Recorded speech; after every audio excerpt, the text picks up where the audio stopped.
Yo, welcome to KuyaChris and Friends. This is gonna be another episode recorded with Jon Tulio. He runs an organization down in Bacolod called Nothing to Lose. They provide scholarships for youth there through basketball, and they help them graduate college. And he talks about a few other programs that they're working with right now in terms of within the city of Bacolod. They are trying to reach out to, the official title is Youth in Trouble or in Interaction or something with the law. So those who are in these detention centers, how they could use basketball or sports or hopefully Jiu-Jitsu to help empower them as leaders. And so check it out, listen, just a little kind of warning. The audio is not as great as other episodes because we just did it off the phone and off the camera. My recording equipment was not working the best this time because we're traveling internationally. I didn't bring all the proper equipment, but it's a good conversation. I cleaned it up a little bit. So come, listen, subscribe, hit him up. Nothing to Lose Foundation. Let's go, fam. If we really build a relationship, like you're gonna be able to. You're gonna add to my life if I listen to your story. I'm not just coming here to show you the right way to do things or whatever it is. You see a lot of that, man, and I don't know. It's tough, but I've been here for a little bit, and so now I really like. I don't like try to hang out with a lot of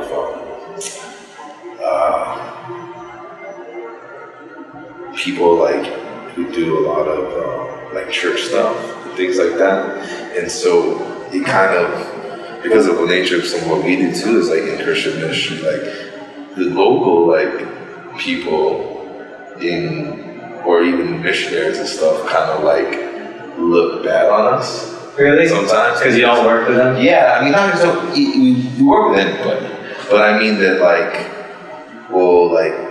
my close friends or my jiu-jitsu friends or people real friends where there's so much, I don't know how it is in working with other charitable kind of things or boards or things like that. But there's so much it's not necessarily fake, but these barriers that you got to put up in front to people, because you're supposed to be not a holy person or something like that, but in essence, sometimes people don't even want you to be real with them. They don't want to see you got a flaw or something like that, So it's weird, So it's hard sometimes when if I run a basketball camp or something like that. Other people in if they come from a religious background, they're well, so how are you turning that into sharing the gospel with them or something like that? And I'm well, I'm not,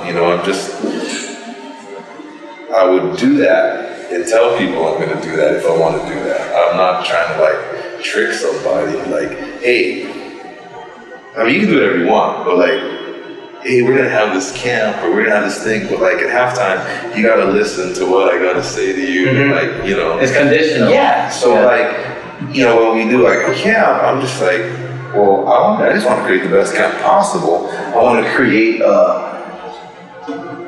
for the sake of basketball, not for the sake of I'm trying to get you to believe necessarily something that I believe or something like that, but more to just connect. And I guess we do share with them some things that we believe, meaning dude, I believe you're a leader, man. I believe you're going to have influence, whether at whatever level you want to have influence. You have a family, man, for sure, it's going to be you raising this family. It's going to be your kids are going to follow what you do, what you say. So I think when you tell the kid he's a leader, he automatically thinks, well, if I'm not the class president, because that's big here, if at least with our scholars and stuff, if I'm not like the top student or whatever this is, or the favorite of the teachers and this, and a lot of athletes get overlooked because of that. So they think, well, I'm not a leader, that's a leader. The guy who's the leader of the class group, the guy of that. I'm like, no, that's not true, So I guess in that sense, we do want to teach them about leadership, but I'm not trying to give you, I guess we're trying to create sports program in a way where like you're going to explore your values rather than tell you what to value, which is many times what like the religious organizations, stuff like that. We were in Batangas like 2 weeks ago, right? And then I was asking about the schools. One family, they had like 3 kids. Only one went to college. And the only reason they were able to go to college was first microloans. They would take out microloans, right? And then there was scholarships given, but it was from the church. It was the madres, right? The mothers. And I was like, oh, really? They just give it like that if you do well in school. I was like, is there any requirements? Yeah. And there is. Yeah. The parents have to go to church specifically, and then go to also these additional workshops. Yeah. And then the kids also have to go to church and to these other specific workshops too. So it is conditional based on that. But the good, they helped. They were the only ones helping in that neighborhood were the religious institutions. So, I mean, again, I don't, when these guys who do Bible study at halftime of basketball, I don't knock them. If that's really what you believe and it's good, go for it. It's just, we have a different goal. At the same time, I want to have the best camp possible. I want someone to think, it is an all-star, this is an elite camp, this is, but one thing that people trip about is that they always ask our scholars, so what do you have to do after? They're like, what do you mean? Nothing, whatever we want. Well, no, but do you have to give back? Do you have to do a thing? And they go, no, it's what we want to do, So, we require them in a sense, obviously, as scholars. Of course, there's a few academic requirements, but basically it's passion classes, man. Class. We have first year passion classes. Okay. Second year, I need a 80 average. Next year it's an 85 average. Your final year, once you get 85 in each class. But that's a requirement in the sense that if you don't meet that requirement, then we have talks. It's not like you're out. Because this is not academic scholarship for us. So I don't think of it that way, but I do think that, hey, every should always get better. We want to push always to get better. Every year get a little bit better.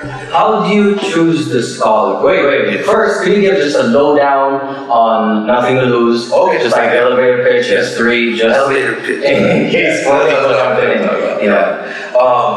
Well, we call it the Nothing to Lose Foundation, and we're short for N2L. And I guess that became Nothing to Lose. Kind of became a motto or something like that for me, years ago. Just because, as a young person, I had so much fear, and it was more fear of what people would think of me, related to sports. Fear if I had a bad game, people would think I wasn't good, or if I had a good game, I gotta keep having good games because people, or if I was losing the game, I try to pull back a little bit because at least in the end I could say, well, I didn't give everything. Just for my own self. So there's kind of these fears. And at some point I realized, man, that is just dumb. And I would rather fail and learn and know my limit. Get exposed so I could fix something. Rather than just be afraid of failure and not try, or try half and then never even have a chance to succeed. So this kind of Nothing to Lose became a thing. And so what happened was, I think like in 2014,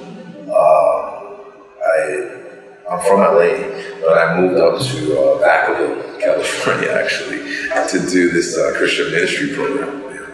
And to run it? No, just to be a part. It was like kind of like it's like a school, I guess, but it was, actually it's like 20 hours a week. And, we would do this, and basically a lot of that, doing that kind of opened my mind to like, that, it sounds silly, but like that, hey man, maybe I can make an impact.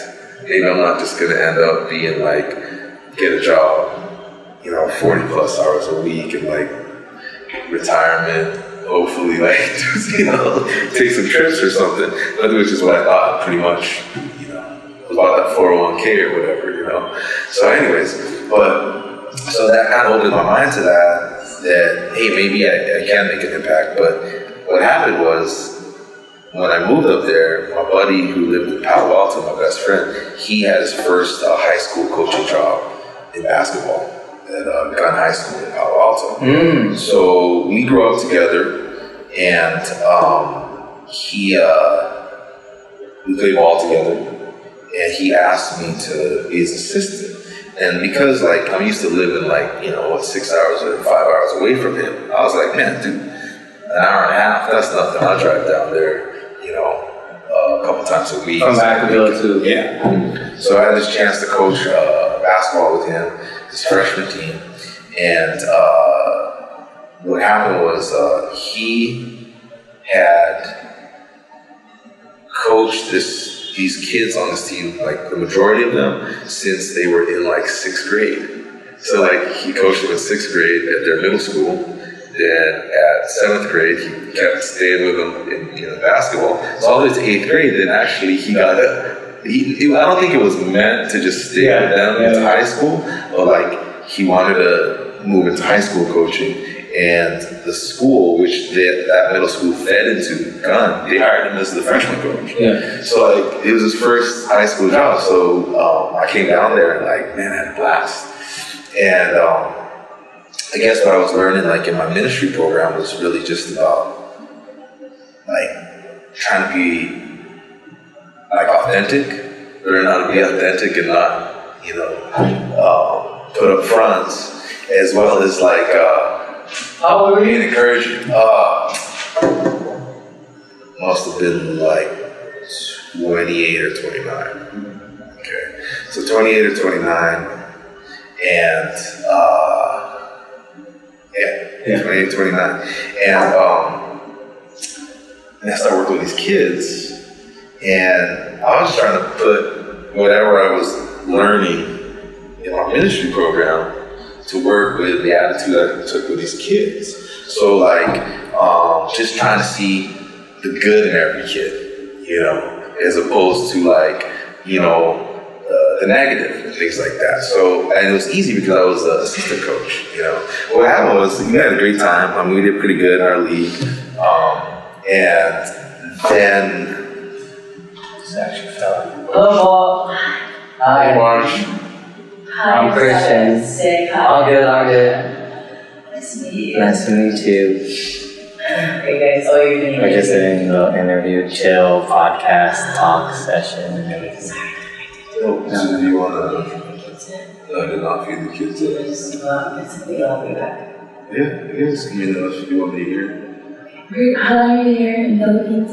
Until August 1. Okay, so long. Yeah, I've been here for like 2 weeks so far, doing some for a program for my school.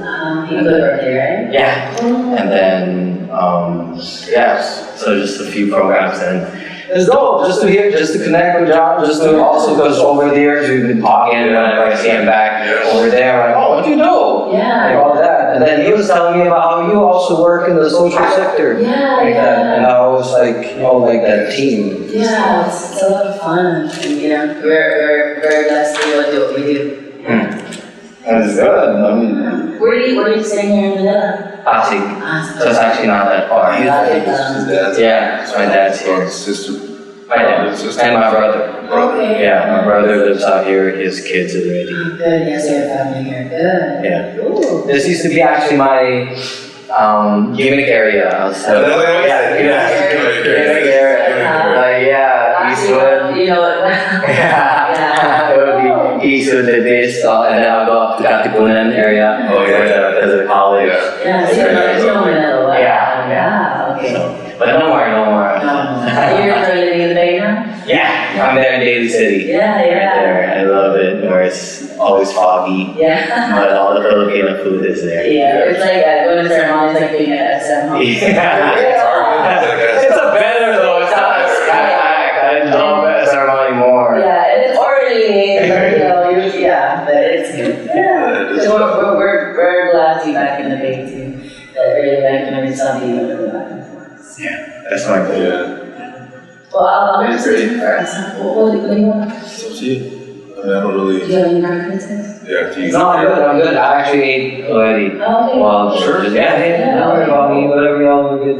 Okay. Just choose whatever those guys want. There's purposes. Sorry, I hope I'm not. No. Okay. So I'm just, I'm gonna go get some food. Are you feeling better? I have to sit all day. We're going to learn tomorrow. I'm going to serve. Oh, really? Yeah. Yeah. Fine. Okay, should I bring my fridge? Should I just? Or just let me out there. Okay, I'll just bring something back for you. Yeah, that's fine. Okay, I'll try not to disturb you. It's okay. It's just chill, right? Yeah. Let's go. Let's see, where was I?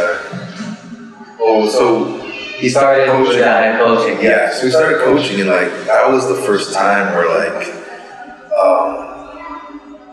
I really I work with kids or young people in like church or something like that, right? But that was the first time I worked with kids where like I was doing something I really liked to do, and like felt like I have a little bit of knowledge to share with these kids. Were you a big basketball head growing up? Growing up, I mean, I played a lot growing up, and then there was a few years in college where I really played a lot. So like I went to a small school, and we had a really like horrible basketball team, but I walked on. So like we were able to play college, So we get in the bus, you get in the van, you get on the plane, you go places. I mean, I didn't get a lot of running, but like we got beat a lot, but yeah, man, and I learned a lot. Yeah. I learned a lot, and that's really where I learned to I was doing it all wrong before, trying to be afraid, So. But yeah, so I had a little bit of, when you have the basics, that's really what these kids need. They don't need some pro teaching or stuff like that. They need simple things, So that's something I felt I was able to give to these young guys, So it was fun, man. And because my buddy had been coaching them for a while, we had good relationships with the parents, And so half of the guys, or maybe 5 of the guys he had coached before, but then because it was several schools where it was feeders into high school, that had a bunch of different kids too. So it was awesome, and then we did really good, and we moved up to JV. So we started on freshman team. Then the next year we were coaching JV, and so again we had some of these guys. But then we really had a successful year that year, and so. It was funny because my buddy was like, "Hey, John, man, why don't you try to sub or something, or try to get your own coaching gig up in Bacolod and try to go out on your own, and you don't have to drive as far and see what it's like to be like a head coach." And so I was like, "Man, I'm happy, like that." Yeah, but he, I looked into it, so I started substitute teaching at a local Christian school there, because I didn't need, if it's a private school over there, you don't have to have a credential or something like that, So I did that, and then I threw my name in the hat for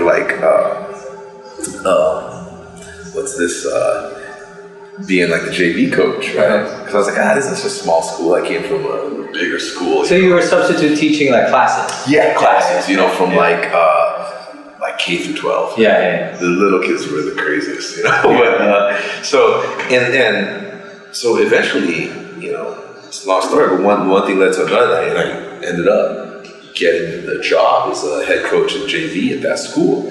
So that was the time when my buddy and I, he was at Palo Alto, I was in Bacolod, and we're both coaching our own teams and kind of thinking, man, we saw like all the, I don't know if you're familiar with like the AAU programs and stuff like that. So this is what every like kid playing basketball gets into as far as organized basketball nowadays. They have a bunch of club teams. And this is a way that these coaches, actually you can make a good living for yourself by coaching kids. Like club teams? Yes, club teams. It costs a lot of money to join these things. You put your kids in like a tournament every weekend. Parents pay a ton of money. And like, I mean, you know, LeBron James, all these guys all played AAU ball. That's the new way these days, you know. Mm-hmm. So we thought we would have kids on our teams who, frankly, like they were getting exploited, you know. People are trying to recruit them and pay their money to play on their teams and things like that. We had a kid who got recruited onto a team, and because the coach paid for his braces, I was like, wow, you guys make, you know, coaches are driving like fancy cars and stuff, and you know, it is what it is. But we thought, hey man, let's go and do something, but make it like, you know, really be about encouraging these kids and building them up into good young people, and not really just about building the business of basketball, you know. And I'm not mad at those other guys about doing that, but it's just like, man, it's so like cutthroat and, you know, whatever, right? So we wanted to do something like that, and then we realized that that we couldn't do that, and we couldn't get into that world. It just was not like the barrier of entry. Barrier of entry, but also like, man, it didn't feel right, you know. So I had been invited to come out here to the Philippines, and I had not been out here since I was 9. Who invited you? It was a Christian group that was in Bacolod. Well, actually, it was a guy from Australia, but he was connected with them. And like, he had met my wife and I, and since we were Finland, he was like, why don't you come with me to the Philippines? And I was like, cool, man. So in my program, in the ministry program that I was at in Vacaville, what was happening was I was starting to, things I was being exposed to were like leading me to like look into my heritage. So, and that there's things in our heritage that are meant to help us now, and you know, and bring us forward into our future, right? So I started actually studying Filipino martial arts, you know, and seeing the value in that. I was like, man, how come I didn't know this like years ago? I would have done something like this instead of like, you know, taking karate or something like that. But anyways, so that kind of led me a path. I was already on a path like trying to understand more about Philippine history and just about where my family comes from, things like that. And then I was given this opportunity to go to the Philippines. So I was like, yeah, man, I'm cool, let's go, you know. What happened was, when I came here, I mean, it was a good trip, you know. It had been 20 years since I had gone. But I ended up like just seeing how much everybody loved basketball. Mm-hmm. Like, I knew that people loved basketball in the Philippines, but like, I went to school in Michigan for like 1 year in college. And if you go around these small towns in Michigan, you literally will see a hoop on every garage. Really? In front of every garage. I mean, 80%, whatever. I mean, right next to each other. The kids are, doesn't matter if there's a guy who has one next to you, you got your own court too. And that's why when I came here, I was like, dude, it's like that. It's like Michigan out here, man. If you can put like, you know, a crate. Yeah. Bend a piece of rebar around, and like, you know, these dudes are playing with small balls. Small balls, yeah. And they're going hard. Yeah. And I'm like, how the hell can you shoot that ball inside that? I'm not sure. This is really hard, you know? So I just realized they just love basketball. So I started taking pictures of all these like rims, like you see rims and backboards like nailed on like coconut trees or things like that, or like, you know, and I was so fascinated with it. So it was funny. And I came back to the US and I told my buddy Mike, he's Phil App too, and he was like, I was telling him, man, they love basketball. Is he a coach too? Is he? Yeah, this is my buddy who was the gun? Yeah, gun. Oh, okay. So he it was funny, man, because we were like two small Filipino guys coaching all these like kids, you know. Yeah. It's like, how did he get the job? It's so funny, but the parents loved us, man. You know, they really loved us, and thank God we won. So like, you know, they really loved us, but. He ended up getting the varsity job there at one point. But anyways, so I get back there and I'm like, yo, man, they love basketball in the Philippines. And I'm feeling this thing inside me that I want to know more about the Philippines. And I remember that as I shared this with him, we were thinking about, well, what could we do here in the Philippines? Like, what would that look like? Do we go there and just try to do some clinics or whatever? And so he actually was graduated from his master's at St. Mary's. And so my wife and I went out to see him walk, and we ended up at lunch after that, or dinner, whatever, eating.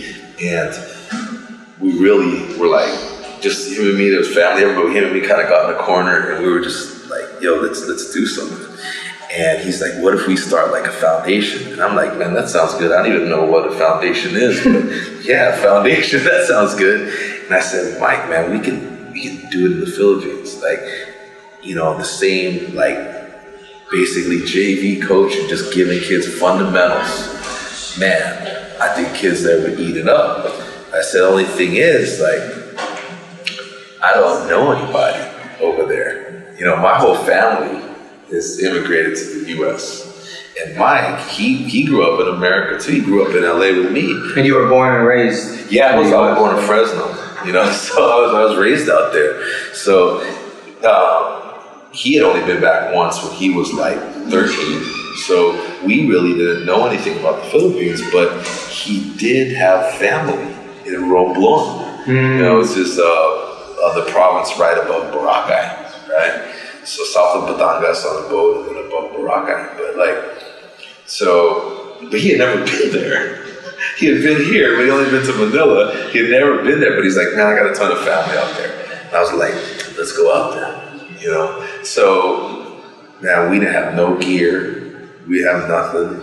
We took a trip out here, and we met in Manila, and we just went to Toby Sports, you know, right? And we bought like 8 basketballs, you know, didn't pump them up, and we're like, I think we gotta go take a bus down to Batangas, and jumped on a 14-hour boat ride. Really? Dude, now they got a fast craft. Now they have faster boats. Like, I think the regular boat, you can do it in 7. The other one, I mean, it was ridiculous, man. So, and we didn't know anyone out there. So we jumped on a 14-hour boat ride. This is gotta be like 2007 or something like that. 2007. So we get in this boat and we get there at like 2 a.m. or something, 3 a.m. And he's like, I think that's my uncle. You know, some dude in a van's waiting for us. And none of you know Tagalog, or? Well, I mean, we understand it. Well, you understand it? Like, we're just like embarrassed to speak it. Yeah, and we're like, you know, it's so slow and thinking and stuff, you know, but we can understand it pretty good. So, you know, so we're okay, but we get out there and, you know, they bring us to this, you know, at that time, we didn't know it was our first time there, so they kind of bring us in the middle of the jungle and stuff. And like our buddy, his dad had built a house there, which was where we were going, but his dad had never been there. So like he was just planning to start coming. It just turned out all these things happened at the right time. So he had a brand new house over there. We go in there. His Lola, who used to live with him in the U.S., but is now back here. So of course he knows his Lola. So they're there waiting for us early in the morning, and they got, you know, eggs and corned beef ready for us to eat. And so we end up, we just show up. We go to sleep, wake up in the morning, and they're like, hey, we just want to teach people basketball. Where can we go? It's like, you gotta go see your uncle first.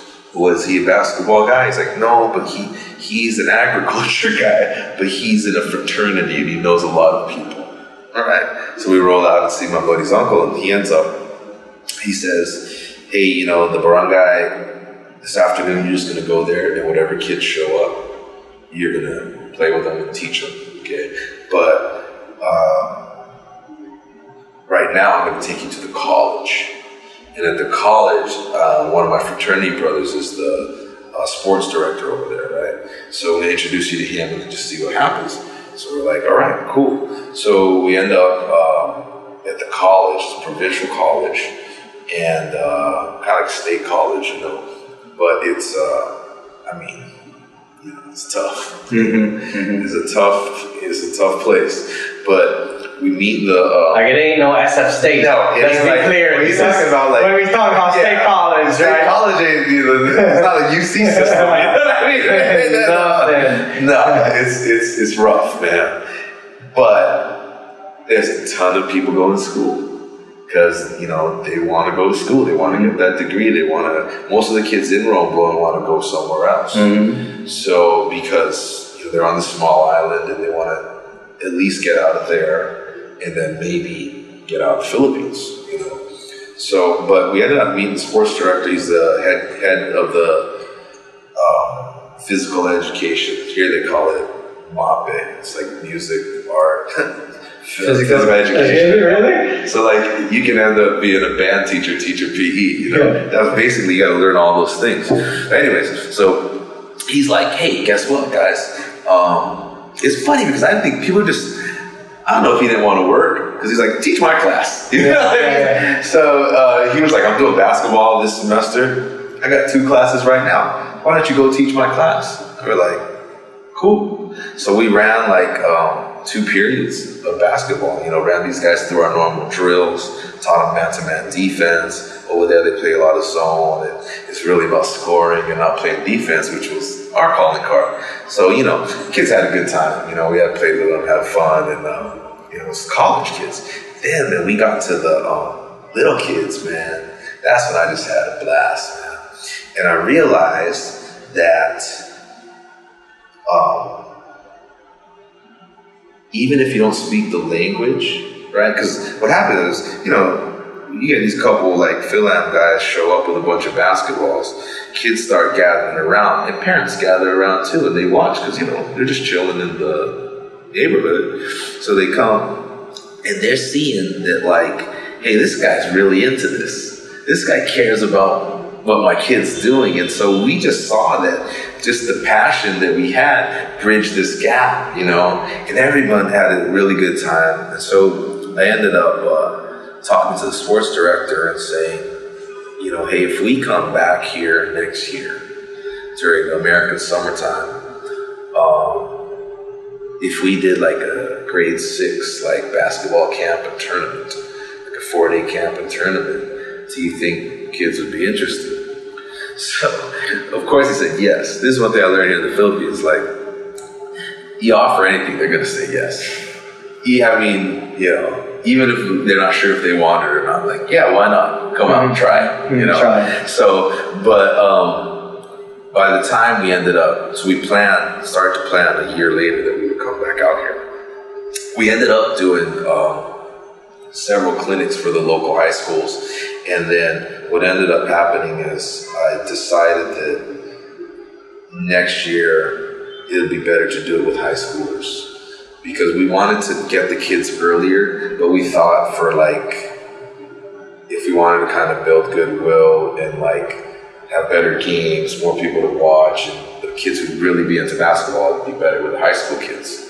And which was good because for us, at that time, they didn't have the K through 12 system here. So like, we were used to coaching 14 to 16-year-olds in JV. So this was the top end of the high school, your junior and senior year here in the Philippines. So, I mean, it just worked out for us. So what ended up happening is we came back a year later and we raised money to do like, I had uniforms made. They call it up and down here, right?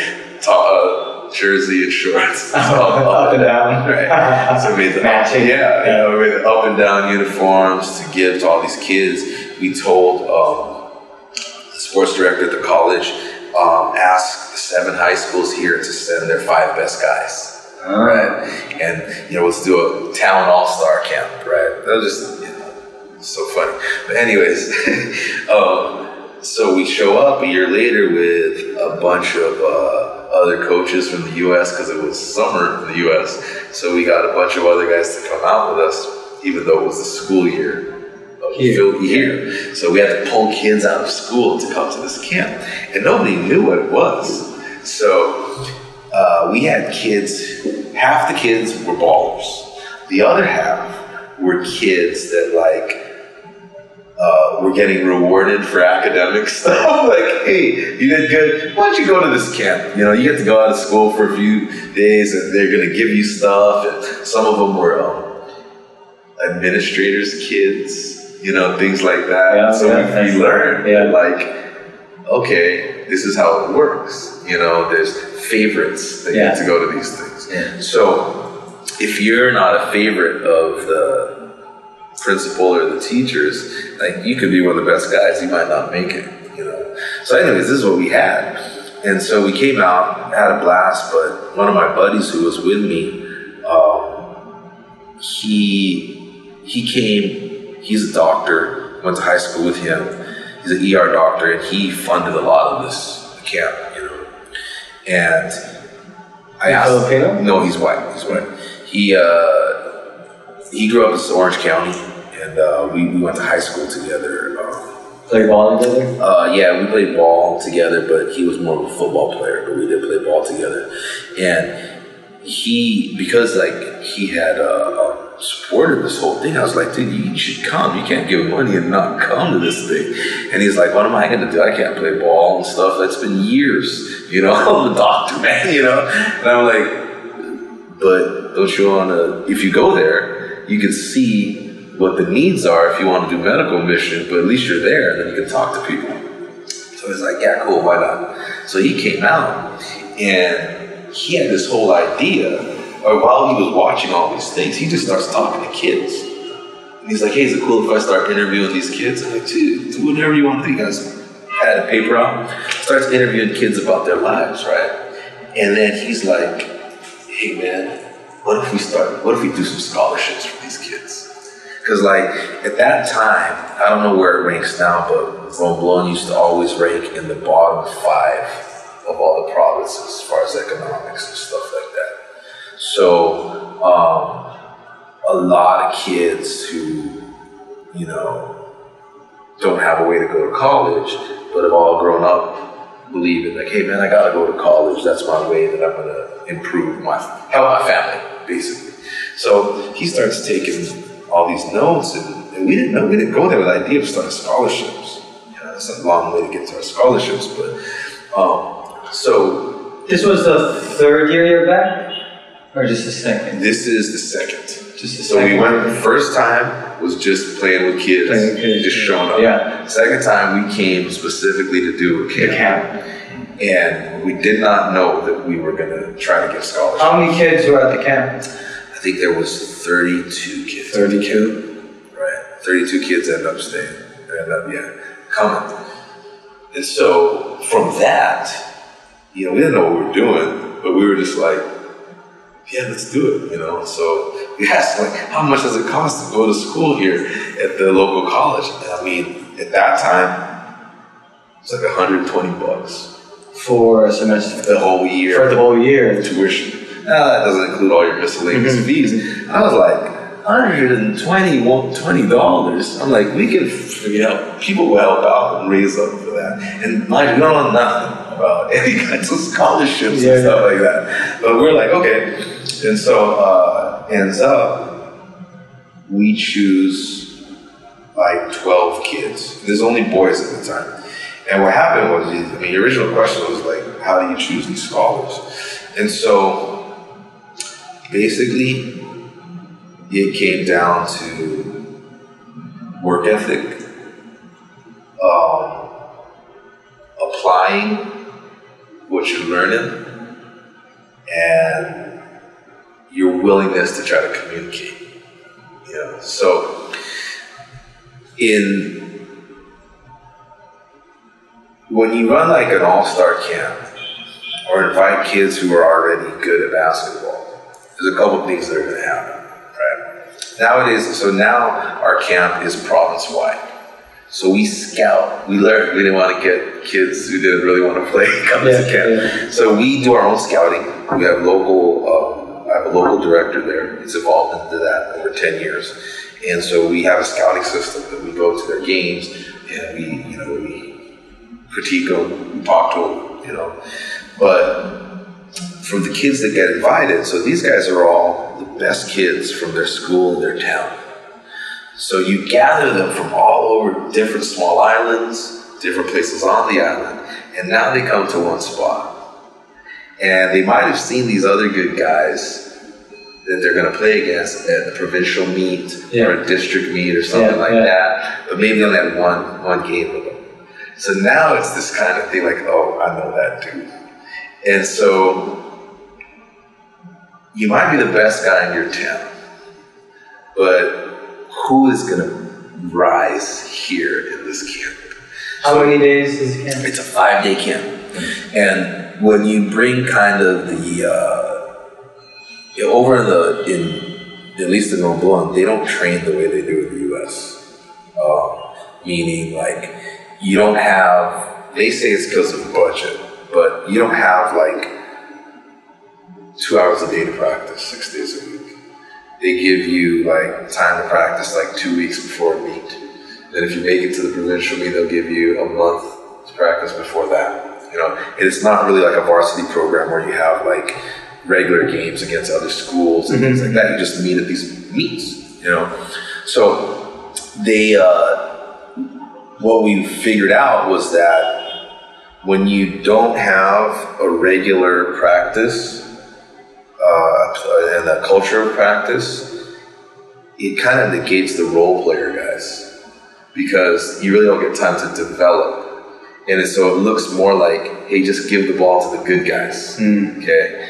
And because we've only had this much time to practice, the guys who are naturally good or are like naturally athletic, they're gonna shine. Whereas, because you're not really running, a system. Like a strategy. Yeah. So whereas when you have a system and you have time to practice and you have the time to practice all the details, you get like your defensive stoppers. You get guys like who understand the system and can fit well in the system to, work the strategy. But since they don't have that, it's just like a free-for-all. And whoever's your best guys, they just go and score it up and they don't worry about defense. So for us, it's doing the hard things to show your heart, right? It's doing, keep moving your feet when the guy's almost beating you. It's boxing out. It's, playing deep when you're still losing, things like that. So during the camp, they experience like conditioning and drills that they're not used to. So what you're creating is an uncomfortable environment, okay? So our goal isn't that you're gonna become some great player in these 5 days. If we're gonna support you for the next 6 years of your college, man, we wanna see your heart. So what we do is we challenge them. We challenge them to speak. We challenge them with the nature of just the camp is challenging because it's an all-star camp, which is like, okay, I'm the best guy in my town. Well, I'm faced with every day now I got these guys all working hard. Nobody's bowing down to me. So am I going to step up or am I going to shy away? So you watch that. You watch how, like, am I going to try to do the thing that they're teaching me, or am I going to just revert to what I'm normally good at? Like, will I still run the plays even though I'm not being successful? Because you won't be successful, right? You only did it for a couple of days, you know? So we're watching their mentality, you know? Are they leaders amongst, because they don't know each other. And they're all mixed up. They're not playing with their own teammates. So who rises up as a leader? Who gathers? Who puts their head down? Things like that. So we watch all these different things, and then we also have our current scholars do interviews as well with them, because they have created a culture within the scholars, and so they want to know that, like, they know what it's like to have guys that don't pull their weight on the team. They don't want those kind of guys, so they talk to them, and they're very nice. But so that's part of the process. So we have, through watching them during the camp, they become a prospect. Then we talk to them. We talk to their parents, talk to their teachers, you know, visit them if they're still in school, and then we offer them a scholarship. It's up to them to take it, you know. But so that's kind of how we choose it. We do that with girls in volleyball as well.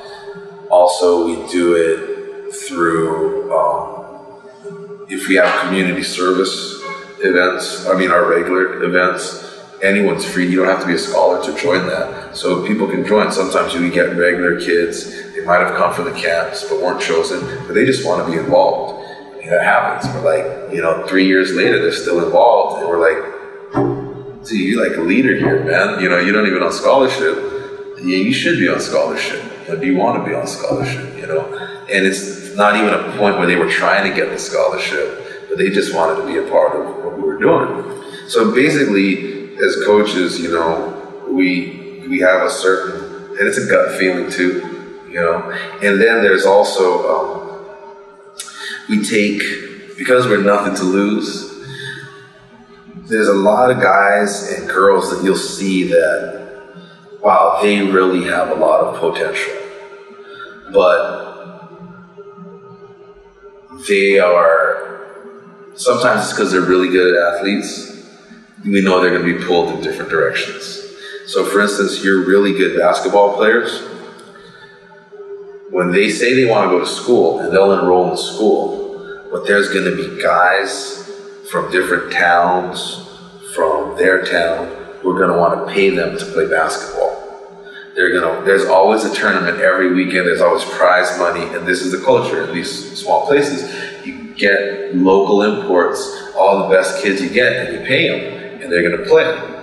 So kids, especially the kids who are really good at ball, they easily get pulled away from school. Yeah. And then sometimes they're like, hey, I can make money doing this. They don't see ahead, So there's guys like that, but they're good kids, but they're going to be pulled. And then there's kids who they're not really that interested in school, but they're supposed to go to school. They're really good kids and, they work hard. So that's what I call like a 50-50 kid where hey, we want to take them, but we know they have a smaller chance of finishing the program. But our goal is not that, if you fail out of the program, you're out. No, it's more like, man, I want to be in a relationship with these guys because he might not get it now, but eventually, he's going to get it. And usually what happens with those guys who do come out of the program, it's not because, sometimes it's academic, but we rarely get someone out of the program for academics. That's rare. That's not, but it's when they don't want to participate. They just don't want to show up to meetings, don't want to do community service. They like being a part of it, but they're like, man, I got a game. I got a tournament this weekend. I got this, I got that, And, most of their friends are other athletes and they're doing the same thing. So that's but in the past, you know, those same guys who go, or girls who go out of the program, that's when Nothing to Lose really starts. Because did I only want relationship with you as long as you can meet my standards of this scholarship? Or whether you don't meet the requirements of the scholarship or not, am I still gonna want to be a voice in your life, want to see you succeed, want to do, because like, man, I always tell these kids all the time, I would never been selected. At their age, you crazy? I don't want to help nobody. I don't want to teach kids. I want to do my own thing, you know? But these guys really, and so now we get, these guys over the last like 5 years have really created a different culture. And so when they accept a scholarship, man, they know, like, man, listen, I want to be a part of this. I want to make a difference. I want to be a leader, you know? So it's really changed. And what happens too is, because of when we run the camps, it's our scholars who run everything. So, for instance, each year, a girl, well, it doesn't have to be a girl. There could be a guy or a girl for each of the girl or boy camps. Doesn't matter. It's whoever steps up. But they become the camp manager. So they're in charge of the funds, making sure all the people who are supplying us, whether it's food for the campers, all kinds of stuff, they make sure all that gets paid. They make sure all the shirts get printed on time, banners get printed. They make sure all the teams of scholars and the roles of who's in charge of what. I mean, they do it all, you know. So what happens is, many of them, because they were a part of the camps, they always want the camp, they want the experience of the campers. They know what it's like. They want it to be good. So they work hard to try to give the new students, the new campers, a good camp.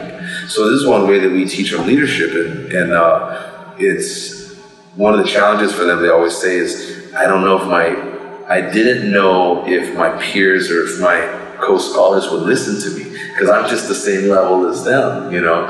But you get kids crying at the end when they start sharing about like what it was like to be the director of the camp. We have kids coaching now, so it's really cool. But that's one of the ways that we try to move them along from being a participant to being a contributor, you know. And so one year, a guy might be the director, or he might be the president of the scholars, but the next year, I mean, he might be the guy who's getting water. He might be the, you know, whatever role, you know, so it doesn't, there isn't a hierarchy in that sense, like, oh, I'm a fourth year student, I don't have to do this stuff. No, man, you're part of the crew, and, you know, usually actually the older kids can't take as much of a bigger role, actually, because they have more studies to do. Yeah. So it becomes these younger guys leading these older guys in the sense of what the organization does. So it's pretty cool. I mean, we just fell into that.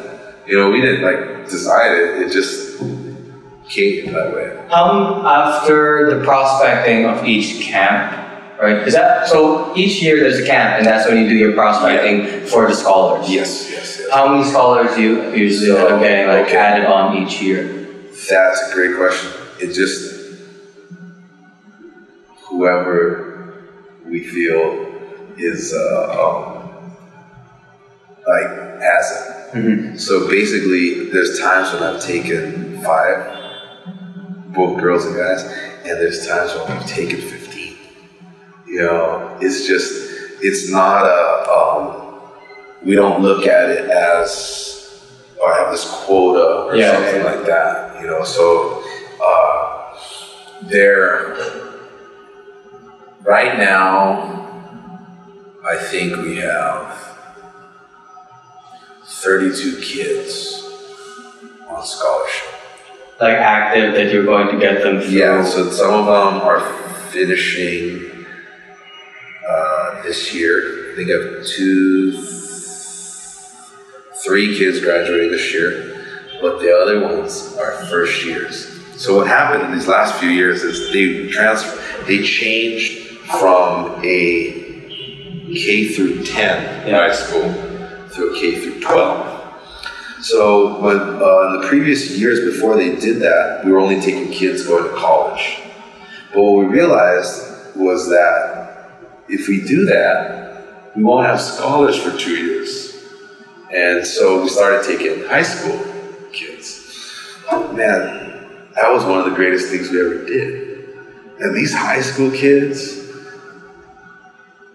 they changed our culture, man. They wanted to be so much a part of it, you know, and they weren't being pulled so much by like all the duties of being a college student.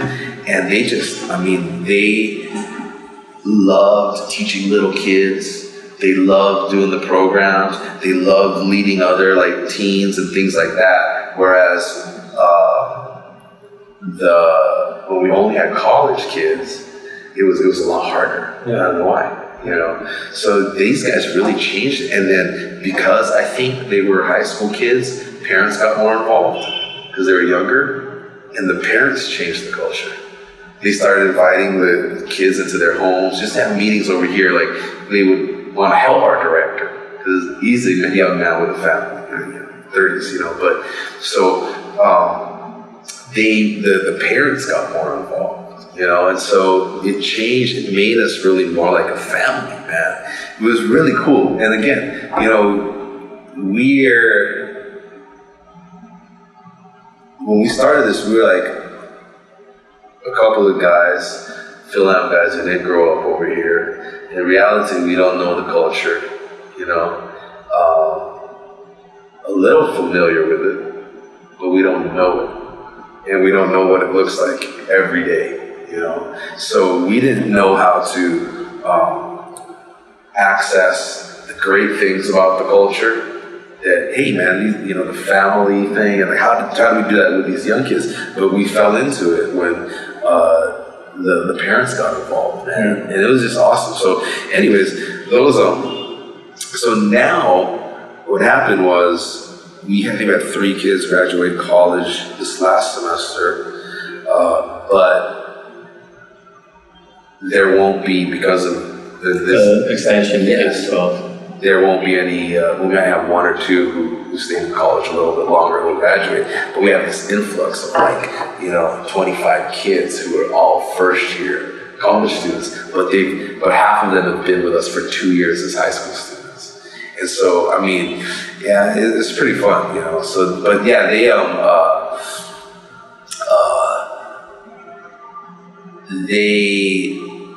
are super excited to start college, and you've seen them.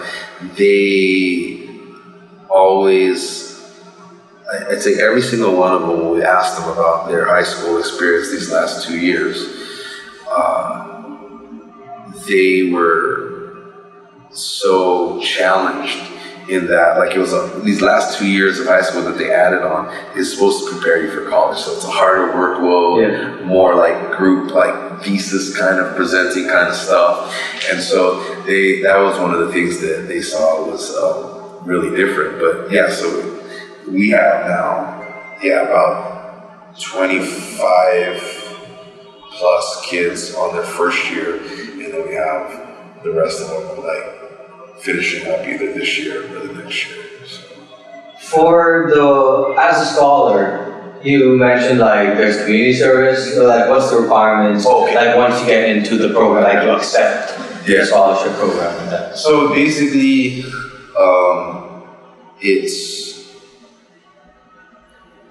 there's the minimum like academic requirements, you know, and then you have the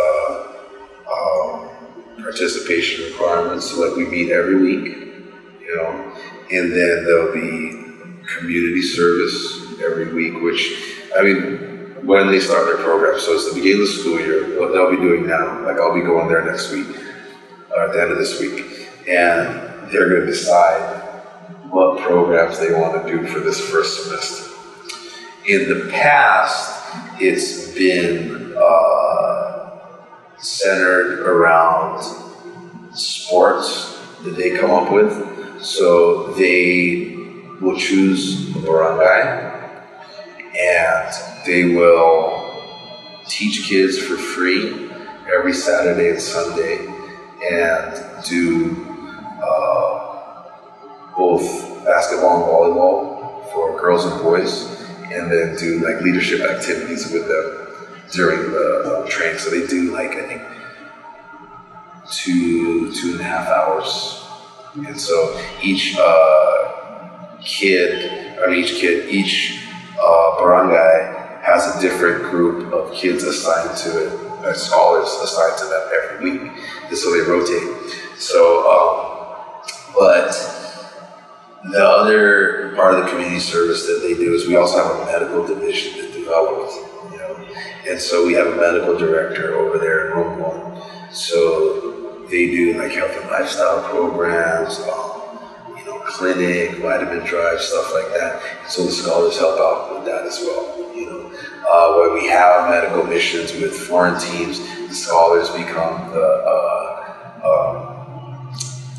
interpreters. Yeah. So it's pretty funny because here they are with like older doctors from different places, and they're talking and interpreting for like old people in their community, mothers and things like that. So I mean, it's fun to watch, man. And like, so everything we're trying to do is put them in some kind of an uncomfortable situation. Put a little bit of pressure on them. We realized that, like, again, it sounds dumb, but like we should have known that. But like, it's been by putting responsibility on them that they're not sure if they can handle, that they always rise. That's how they get their most growth. Mm-hmm. So and you realize too that they want it. It's hard for them to say they want it, and because they are like fearful, like, will I succeed or not? But they actually want it. They actually want to make a difference. They actually want to make an impact. So they'll say yes, even though they're not sure if they can do it. But it's a lot of our culture too is telling a lot of stories. So they always have to share with each other, give testimonials.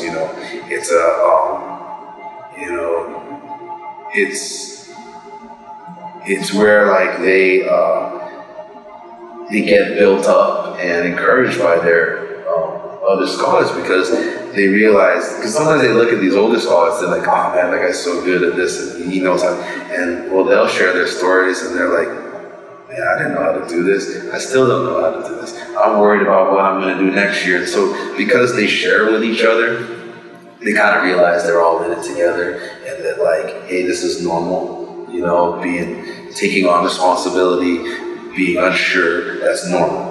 Though they might look at other people and think like, or look at us as coaches or directors or whatever and think, oh, they got it all together, or they always know what to say. But that's not really true, right? That's not true. So they're required to participate in those kind of activities, and that's basically, the other is communication. So like, there are times when they won't meet some of these requirements, and there's the tendency to like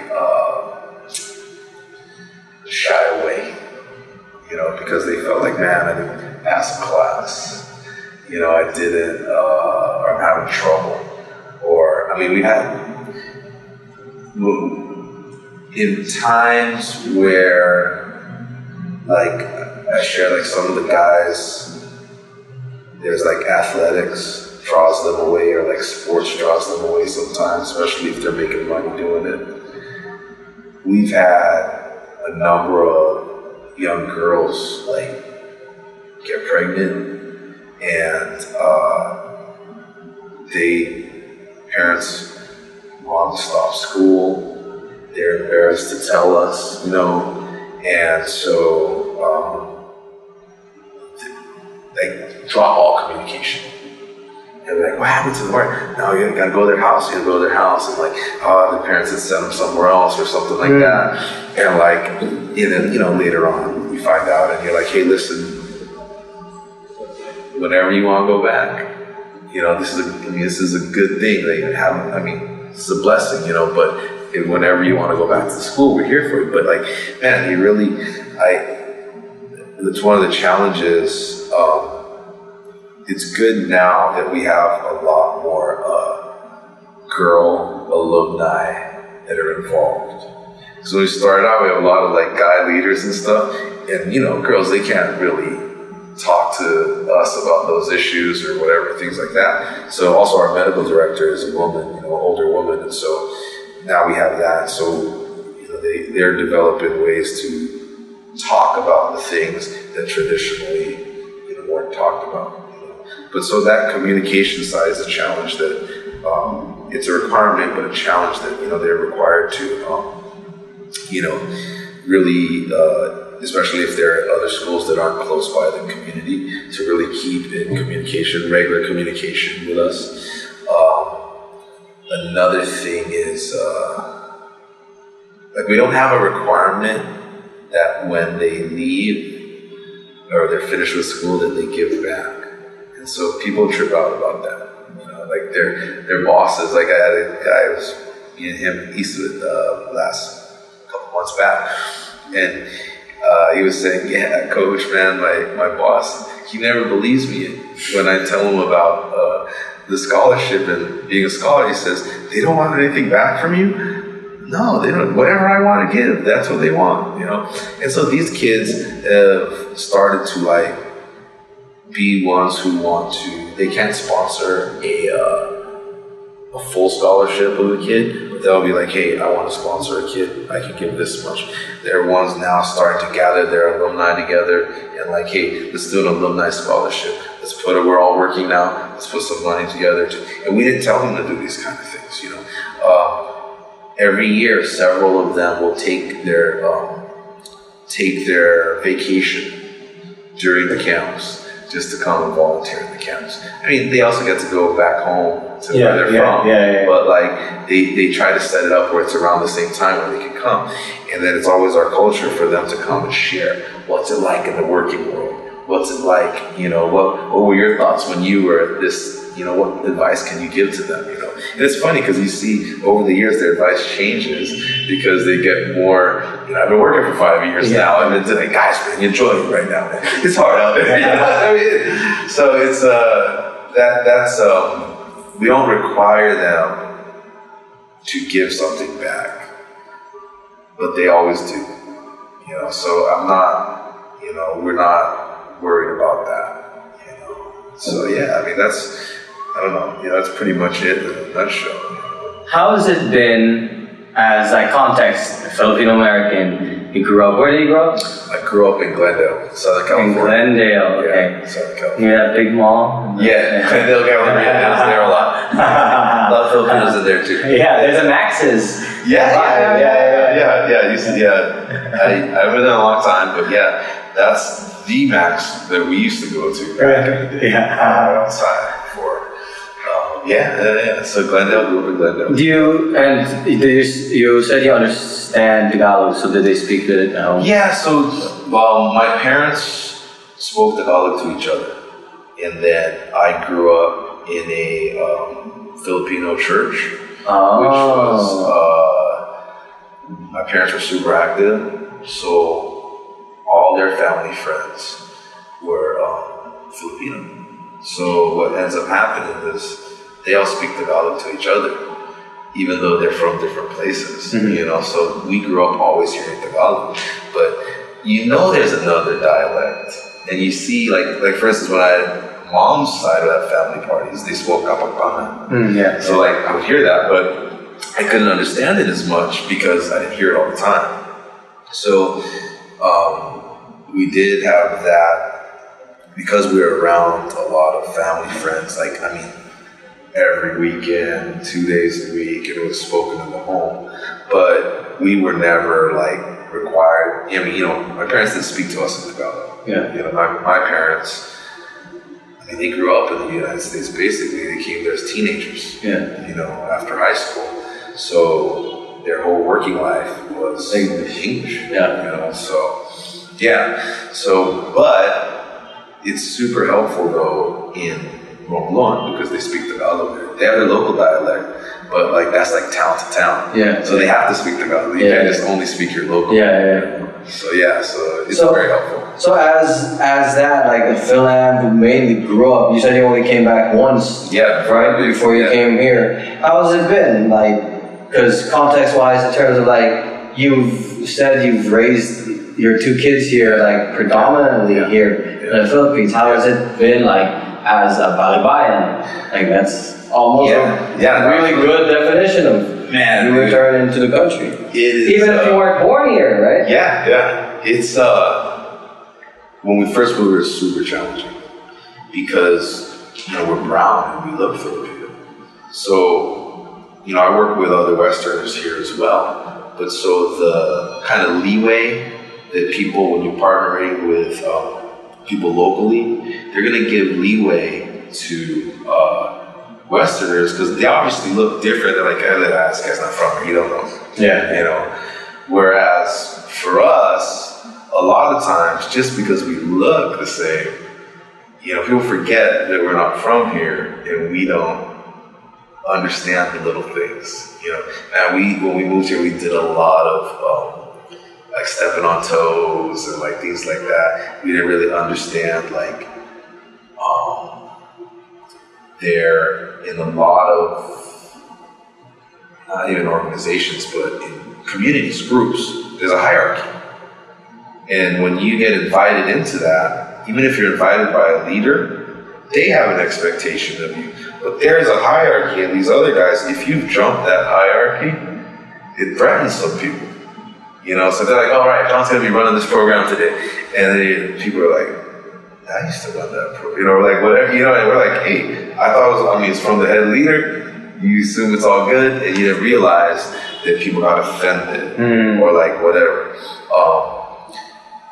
My wife, what I noticed is when we moved here, my son was a year and a half, my first son, Judah. And so we were just taking care of him, you know. But it was weird is that my wife is the organizer. So like she's the one when teams are visiting or people we're hosting and they're interacting with the people we're interacting with or working with. She's the one who has all the schedule, and she's telling people what to do. Yeah. Western dudes are understanding, yeah, cool. And then, you know, the Filipino side was like, John's holding the baby. Yeah. She's telling everyone what to do. Yeah. Now, it was great for some of the women. Yeah. To see that. It wasn't great for some of the guys. Now, maybe their identity is tied up into like, you know, those certain roles and things like that. So we had to learn that. Like, what would a negative reaction? Well, I mean, just like not wanting to comply with certain stuff. Yeah, I mean, but like it's very passive. Yeah. You know. Yeah. And so I mean, there would be things like that. But I mean, it wasn't like malice. You know what I mean? It was foreign. Yeah. You know, and it's like, I mean, I do think, as my wife made friends with like women there, I do think that like it might not have been intentional with their words, but like if women started acting differently, they would blame Marsha. You hang around Marsha too much. You know, you got a lot of opinions and stuff. I mean, it sounds weird but we're in the province. Yeah. You know, we're not in the city where you see a lot of like a little more crossover in terms of culture. Maybe women in like a lot of authority positions or like it's the dominant culture is still patriarchal. Yeah, I mean, the women do all the stuff, but like it's still I mean, I can't even explain it. Yeah. Because I'm still trying to understand it, you know. But yeah, man. So a lot of misunderstanding, a lot of stepping on toes, a lot of one thing that was so hard was that people wouldn't tell you when they were offended, right? So like, but I'm not saying just come out and tell you, but like if it was, hey, we were talking, it was cool. You know, like, hey, is there anything wrong? Is there something you want me to change here? Is this, you know, like, no, it's good, man. Everything's good. And then what we found was like there was a normal thing where people we work with would tell other people that they thought was closer to us. And then we'd always have to hear secondhand if something we were doing was not working. No. You know? There wouldn't be a direct criticism to your face. Yeah, and not even just a confrontation, you know? And some of it was in I think a positive way where like, hey, we don't want to, you know, but then others was just like, if it was negative, it was like, and then my normal thing was like, oh shoot, there's something wrong, let me go talk to that guy. Yeah, and so when I would do that directness didn't go over so well. Again, like, I'm not going to say that's Filipino necessarily. I mean, it may very well be, but I'm speaking from what we've experienced, like Romblon and Bacolod. So, I mean, I'll share those stories with some also my younger friends or like my age, and they'll be like, oh, dude, you gotta talk to that guy. Oh no, man, this is how it is here, you know. But so we were learning that, and so I mean, that was hard in the very beginning because we didn't have enough relationship with people to like, you know, you're gonna fall back on a relationship.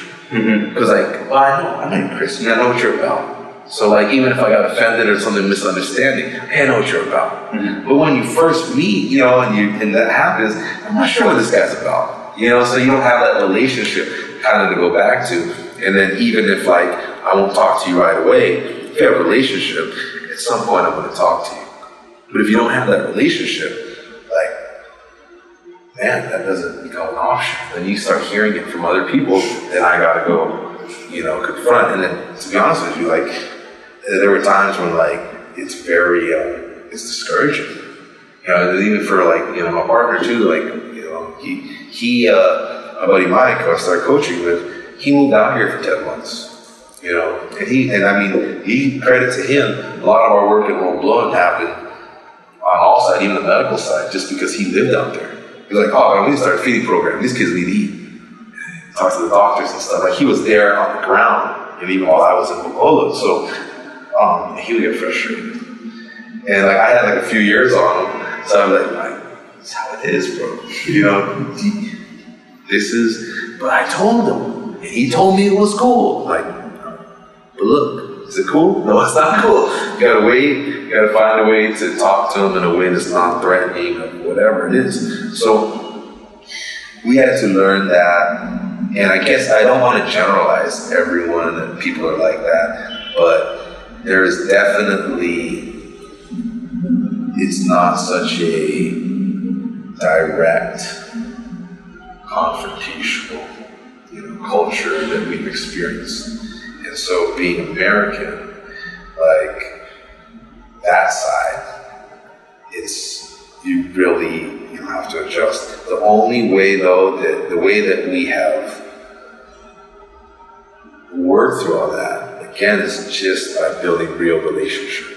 So now here, like, it ended up being guys that I work with now a lot, but just like two of my best friends in the world from here, that we've built friendship in the last 10 years, you know, and they're not any more less valuable than any person I know in the US or who I work with or friends with, you know, so that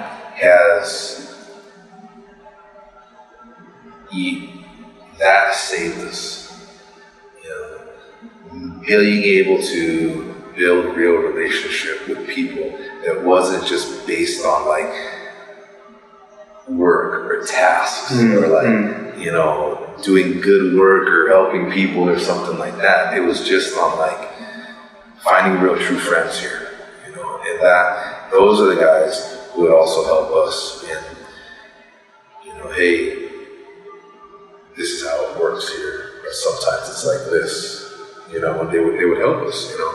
But I mean, so I think that's one of the keys that I told people, that when you go to a new place, one of the things that I was lucky I found Jiu-Jitsu. Why? Because that's where I made my real friends first. Okay, someone invites you to come work with them. So it's kind of a working relationship. And then it's also like, if someone invites you to work or hires you or something, there's something that they want to get from you, right? I mean, a skill set, experience, or something like that. And they're hoping, because you're being hired or whatever, that's going to further whatever the mission or whatever the thing is. And there's nothing wrong with that. That's awesome, right? But if it doesn't work, right, what we need you for, man? I mean, you causing trouble over here, or like, hey, you weren't what you said you were going to be, or something like that, or so when you have something that you're passionate about, like for me, when I found Jiu-Jitsu here, everybody just loved to do Jiu-Jitsu. And so you made friends over something that was like when you do Jiu-Jitsu, people are happy that you're there doing Jiu-Jitsu. They're not like, dude, you suck, get out of here, we're not happy you're here, we want only good guys to come here. No, they're like, dude, especially in the Philippines, especially in Bacolod, you're happy anyone wants to do Jiu-Jitsu. Yeah. So you're like, yes, more guys, So, and they didn't, there was no expectation of like the work or anything like that. So and as that passion grew, you connected on that passion. That like, I don't know why, we just love doing this, man. It's a great thing, And so that's where my first friends came from. Like, didn't have any expectation of me as far as like a role or something like that. So that's where I think and then we had a family, my wife and I. So that was great for us because we spent so much time together, in those early years that we were here. Because we didn't have we just moved here. We didn't have some activity to do every day or something. We're still figuring out where we fit in, So when did you move here? On what year of the N2L? I moved here in 2008, which was the same year of our first camp. Really? Yes. So did you decided to move here were there other reasons? Yes. So we were working with the guys who invited me out here first time to Bacolod for the Christian ministry. When I came here, the same program that I was in Bacolod, the guys I met here said they wanted to do something like that here in Bacolod. So at that time, because we were just feeling like, hey man, there's something in the Philippines for us. Like I don't know how long we'll be there, but I want to learn about the Filipino culture. I want to learn about, I don't know nothing. And I think there's something in there that's related to my purpose in life. That's just what I believe, for lack of a better way to explain it. And so we just said yes. So I came out here the first time, just when we bought the basketballs, my buddy, did the camp. You were already married to your wife? I was already married to my wife.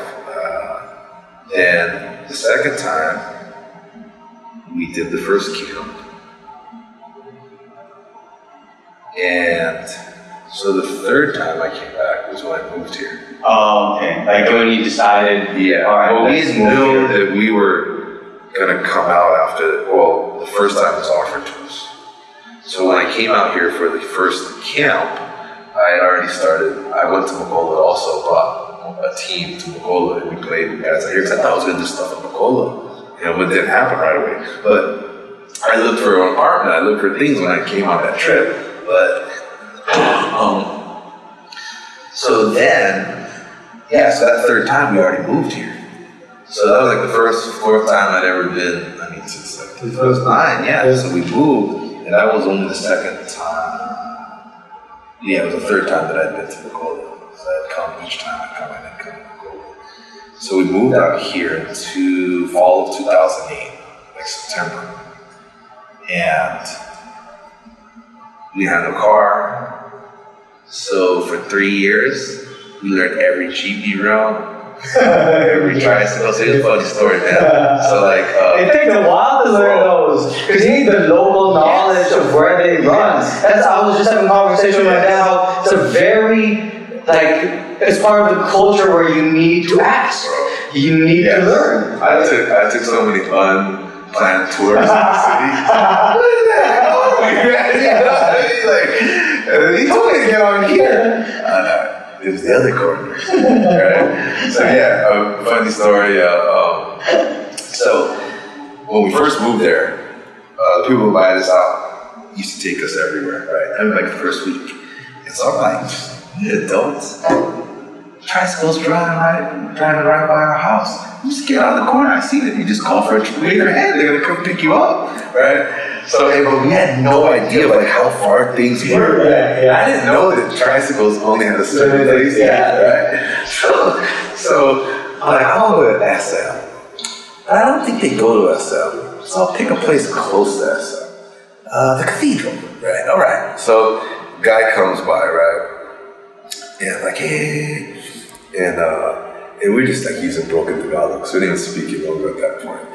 And so I'm just trying to make like a Filipino accent. I'm like, sa cathedral. And the guy's like, he just laughs. Cathedral. He's like, right? And I was like, this fool's clowning me. And it was like, thank God no one else was around. I've been so embarrassed, right?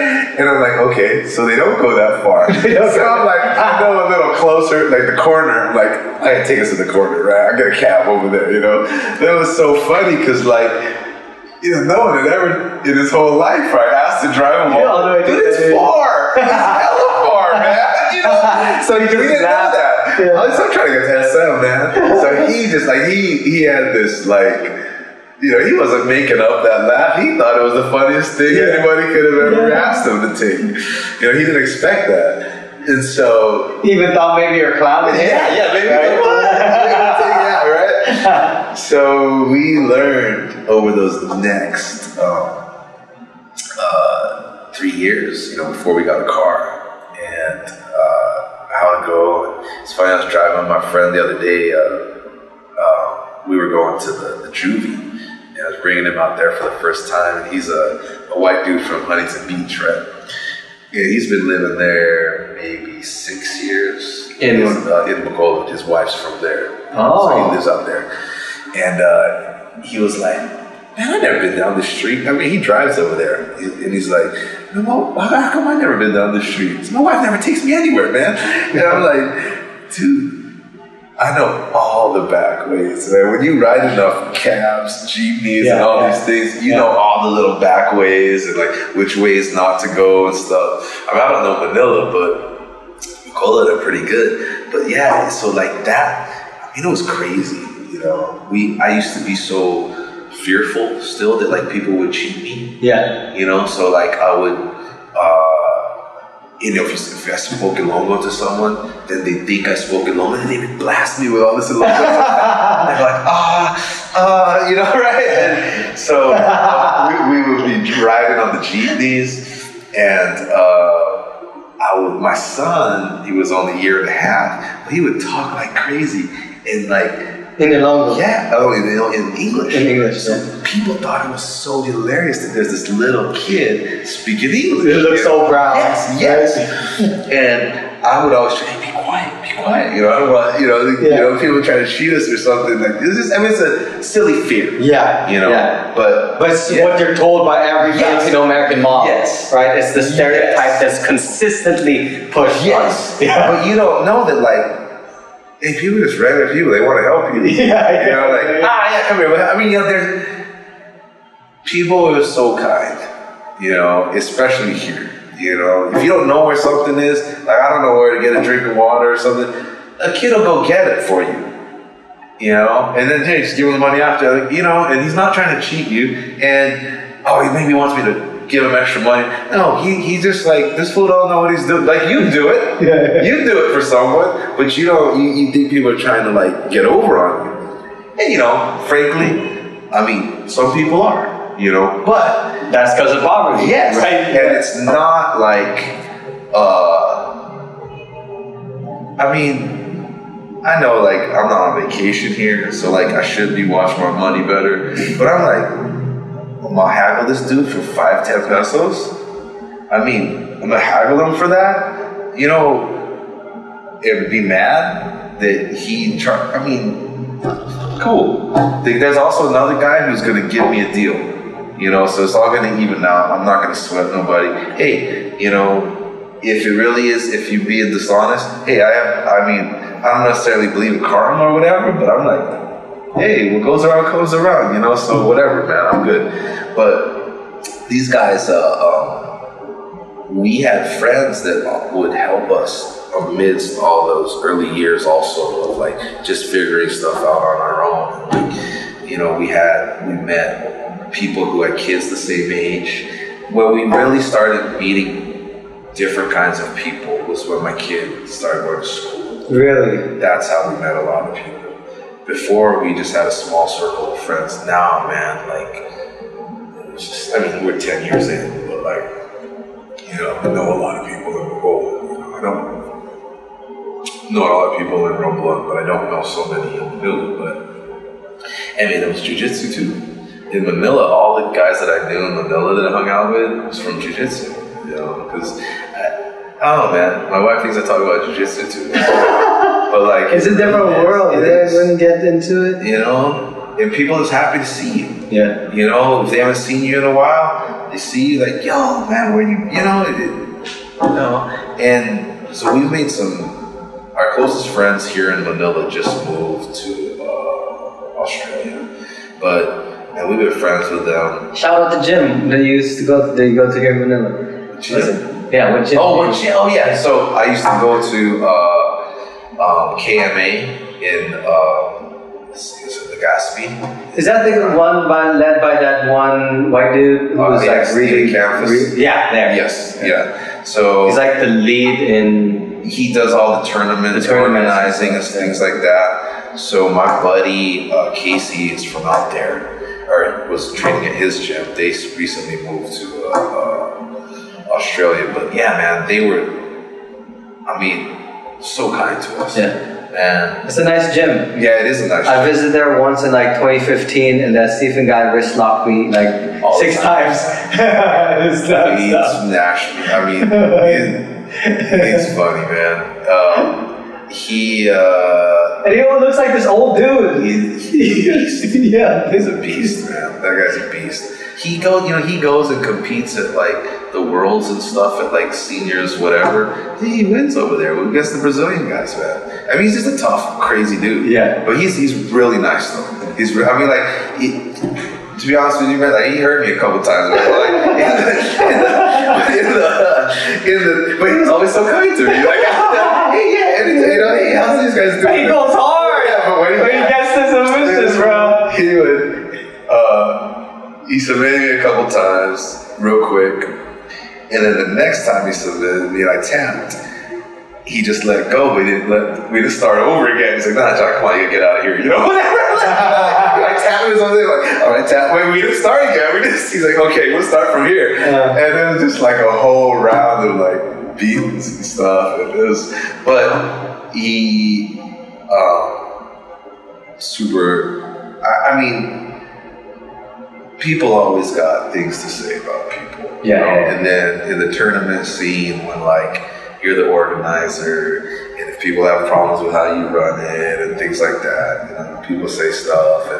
But I would just say that like he always welcomed me to his gym. He always was cool to me, and his people were always cool.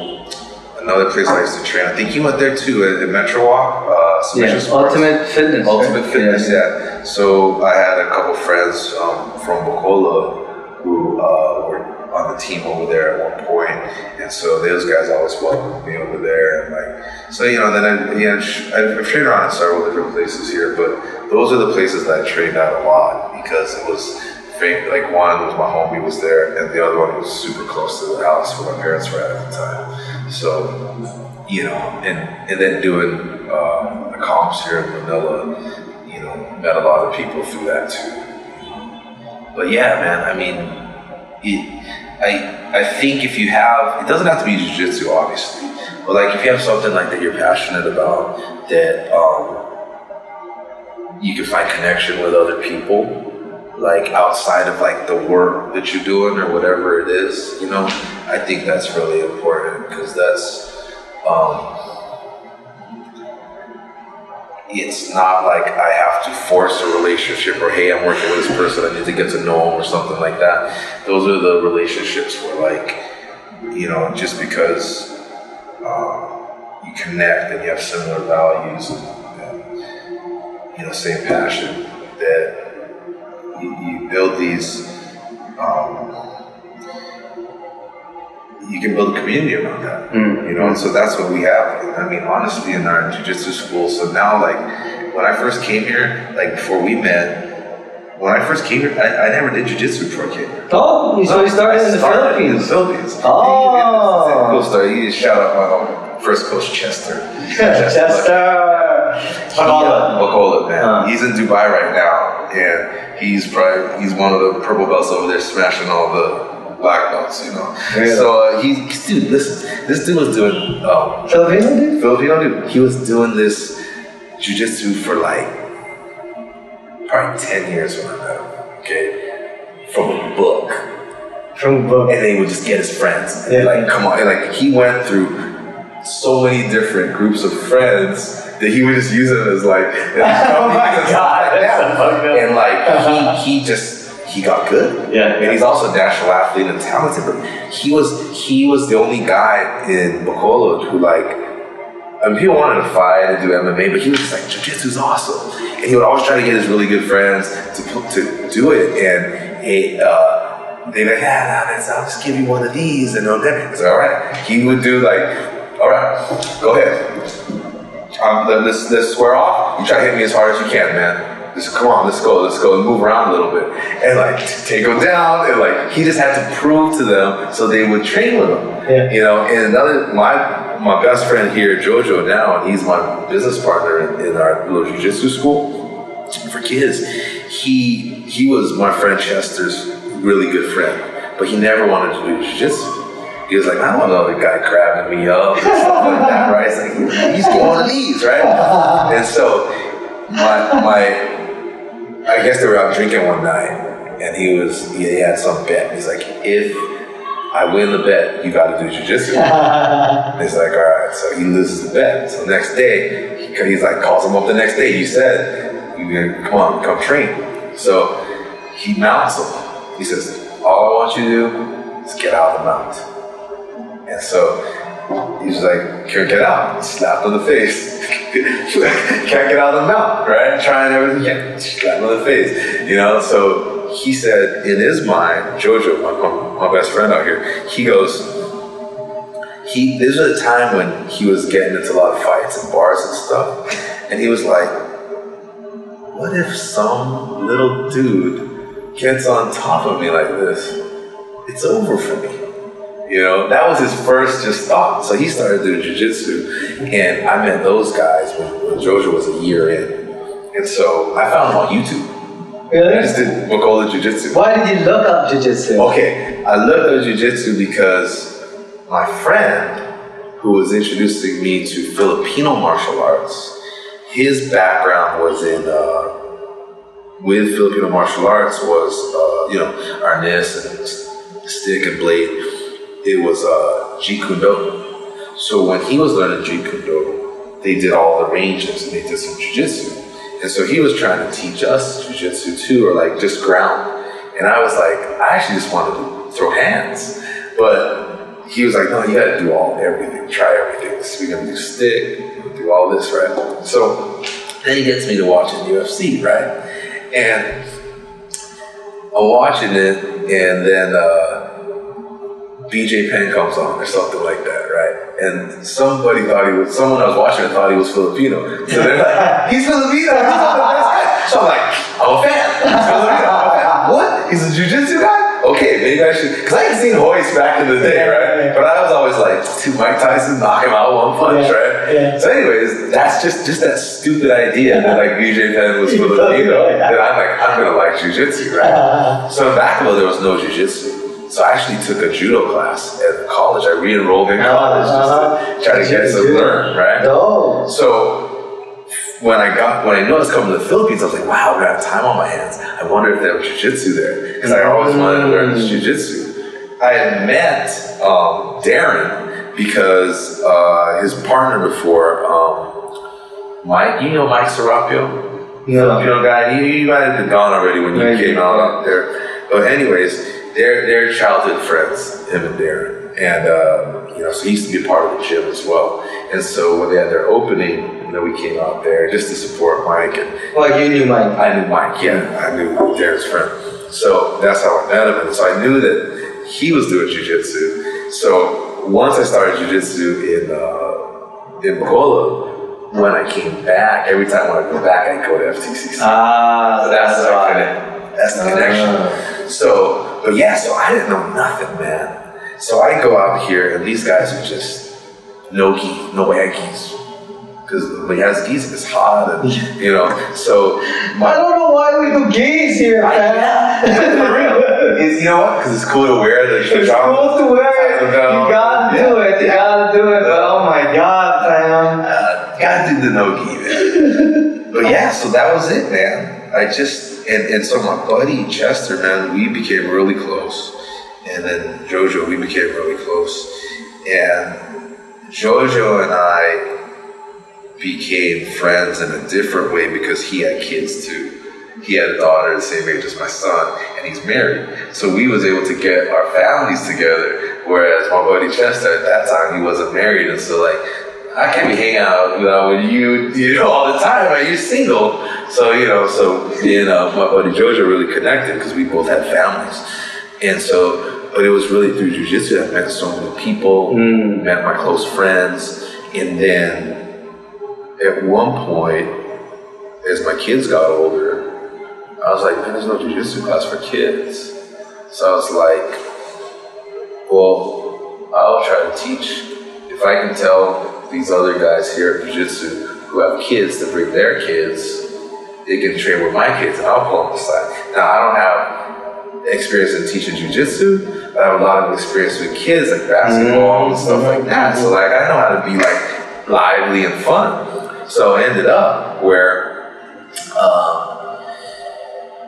I started this little jiu-jitsu class for little kids as a white belt, and that's it, man. It grew, and eventually got promoted again, and we were growing so much where it was okay, every time I told my friends in the US what I was doing with jiu-jitsu with the kids, they'd be like, dude, why don't you start your own place? And I was like, why, man?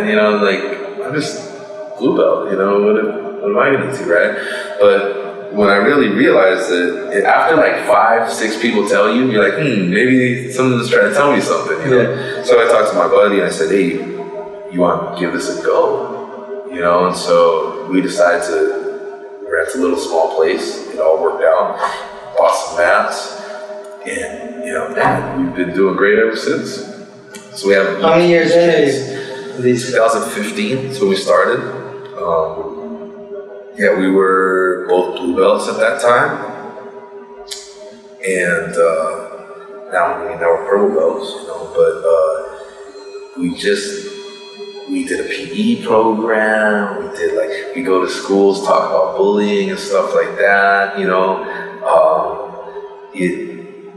so it just continues to grow. So it's pretty cool. And it's those guys now my closest friends are parents and kids who do jiu-jitsu. No.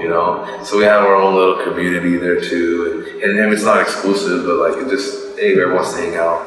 But it has I have also connected to a lot of expats, stuff, people who have moved here or like married to Filipinas or Filipinos, and just like, you know, raising their families here and things like that, you know, work from home. So, you know, they're also more open to like doing jiu-jitsu and stuff like that because they're open to like doing, whereas like other parents sometimes here, at least in Bacolod, if they think martial arts, they'll probably do more taekwondo or like boxing and stuff like that. So, but we're starting to change that. Yeah. I think it's cool. Like, I just tell parents like, jiu-jitsu is cool because you don't have to be super coordinated. Like, I don't worry if I gotta put like the ball through a hoop or like, you know, if you can hug somebody and like, you know, hold them and grab their hand, you can do jiu-jitsu, you know. And man, it's just it's so much fun to see like, you know, little kids who like come in kind of scared and stuff, or really these little skinny kids, and like, you know, a year in, man, they're doing it, man, and like new bigger kids come and they're like, nah, it's alright, I'm not worried if he gets on top of me, you know, I got the guard game, and like, you know, it's really like, it's cool to see it, like, just that progression and like the confidence of little kids, you know. I mean, it's like cliche to talk about it like that, but like you really get to see it, you know. So yeah, man, that's been, so doing those kind of things have helped us build relationship and find community and find friends, you know. It wasn't now, because we've been here long enough with the projects that we do, and we just work with our friends. So like you end up bringing that relationship to that cause or whatever it is. So it's stronger, you know. So that's one thing we found. So like, I mean, it's so now some of our very best friends are people who we do like our work with now too as well. Our buddy Jojo is my partner. He's started a program there in Bacolod working with kids who are, I guess, what is the children in conflict with the law. That's what their official term is. I just read an article. Really? Because I was telling you about the kids who just graduated that that ALS program, the learning like adult. Yes. I know what that means. I mean, I found out what it means, you know. But it's I read an article on it just about those specific kids we were working with. What does ALS stand for? Was it alternative? I'm not gonna find it. Where's this thing right here?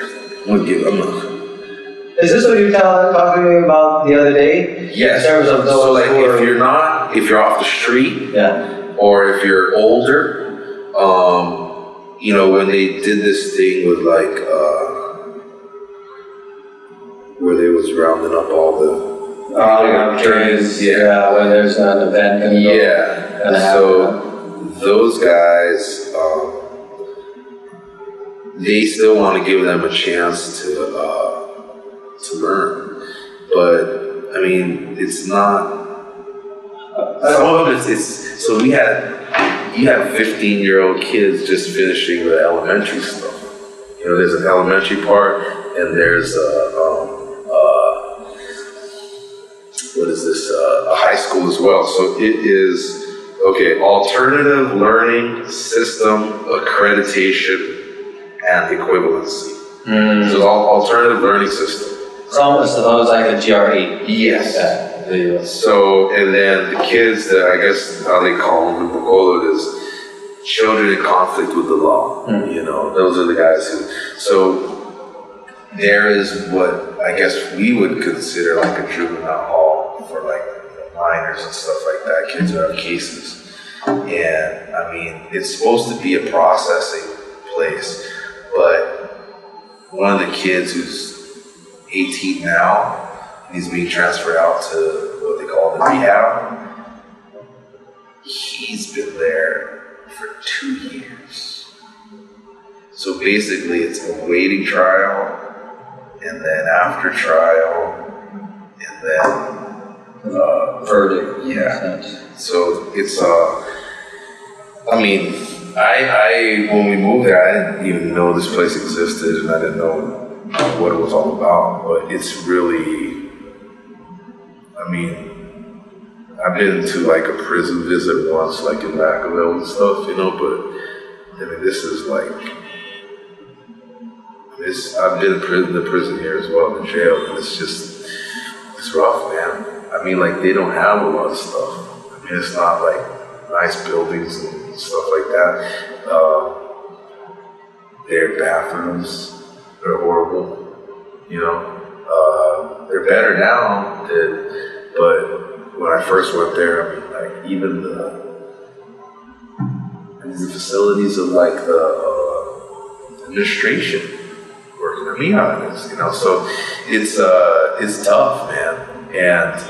But these kids, you know, made some of these, you know, poor choices. I mean, when you go look at them, they're still kids.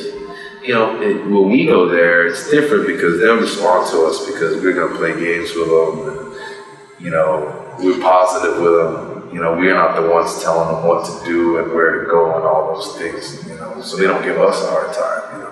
So break down for me real quick what you're doing in that space. Like, you just started recently? So we just started. So we wanted to just find a way to connect with the population there, and which is mostly young men. And again, the easiest way we thought, Filipinos love basketball. Kids there, they have a hoop, they love playing ball. The first time I went there, I just played with them. You know, and I didn't tell them I was a coach or anything, but I was able to connect with a few of the guys.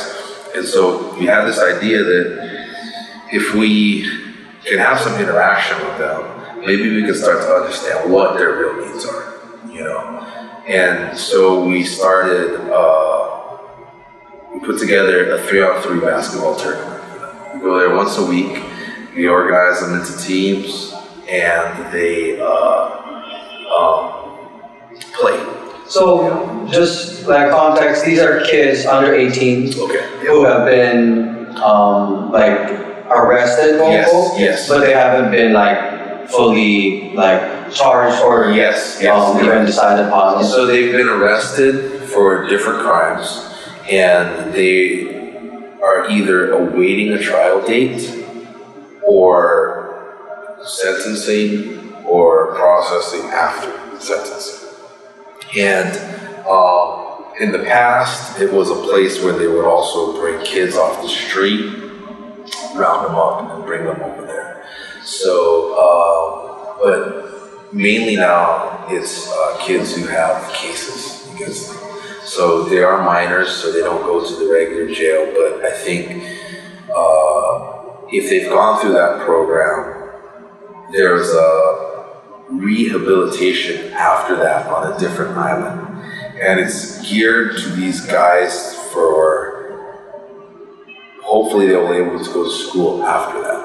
So once they go to that rehabilitation, they will, after a certain amount of time on what they'll call like a probation, maybe like 6 months, they will start to be allowed to be taken out of the facility to a school to start like maybe doing GEs or stuff like that. So that once they finish their sentence, they would be able to continue to complete a college degree or whatever education type of thing they're pursuing. I've never been to that rehabilitation site yet, and only have still just a limited understanding of what goes on in the processing. Yeah, but what's good is so we did these this tournament there, and because of like I could have never have done it myself, but because my partner Jojo, he's from Bacolod, man, and like, you know, kids, they know when you are like not street, but like, you know, they smell you. They know like, hey, this is a dude who knows and who understands like a little bit of what my life is like. We might be from similar places, or you have friends that are like from where I'm from. And so they were like, he was like a magnet for these young guys. And they just loved to talk to him. And so our whole goal was just to have interaction and try to make friends and try to see what their real needs are. Because yes, it's fun to play basketball and forget for a little bit what you're doing there, you know, and it's fun to interact with some other people, but like we do want to find a way to really serve another deeper need, you know. So what happened was we finished one of those, and then I actually was able to show them a video of our camp in Romblon, and they were kind of like blown away because they're like, oh wow, man, most of them have never been outside of Bacolod, you know. So they were able to see another place. And what I wanted them to see was that there's other kids out there that's just the same age as you, love basketball like you do, and this is what they're doing. You know, this is what they're doing sometimes. You know, and so we asked them, hey, listen,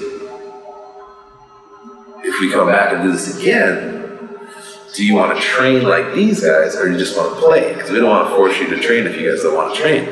And they were like, yeah, listen, we want to train. We want to learn stuff too, you know. And so I tried to explain to them that, like, the reason we do this for these young guys at Romblon is because we know that they're leaders. These boys and girls over there, they're going to be the future leaders of our communities. You know, whether you're going to be a brown guy captain, whether you're going to be a teacher, whether you're going to be a leader of your family at minimum. And that's probably the most important leadership you can do. And so, you know, that connect, I mean, their eyes were like, you know, okay. And when I said, we think the reason why we're here is that we believe you, the same thing that I believe about these kids in Romblon, we believe about you guys. You guys are leaders. It doesn't matter that you're here now, but you're not going to be here forever. You know, and you guys are going to have influence, and it's either going to be, it can be whatever you want. It can be positive, it can be negative, you know, translating this. And that really was like, that's when I seen they were like, maybe they didn't really understand that, like, or they were like, I don't know if I'm a leader, like, do something positive, but they knew that, like, hey, we've been led negatively, you know, like, we've been influenced in the past that way. So we know that that is true. You can either influence positively or influence negatively. You know, and if you talk to these kids, we were talking to them the other day, we were there in our second tournament. And now in the second tournament that we've done, we always have time to talk afterwards. So now, before we've created this little bit of relationship, so now they're willing to talk, you know. So they really share, like, no, I don't want to come back here again. You know, I don't want to, I do want to change my life. I don't want to, I want to get through this, and I want it to be different when I go out. You know, so, and again, it's the same thing that these kids in college say. I want to help my family. You know, that's one of the hugest things here that I'll always hear from every kid I talk to, is that, man, I want to help my family. You know, I mean, it doesn't even matter if they're like, from like middle class to like, you know, really poor. You know, it's like, I want to help my family.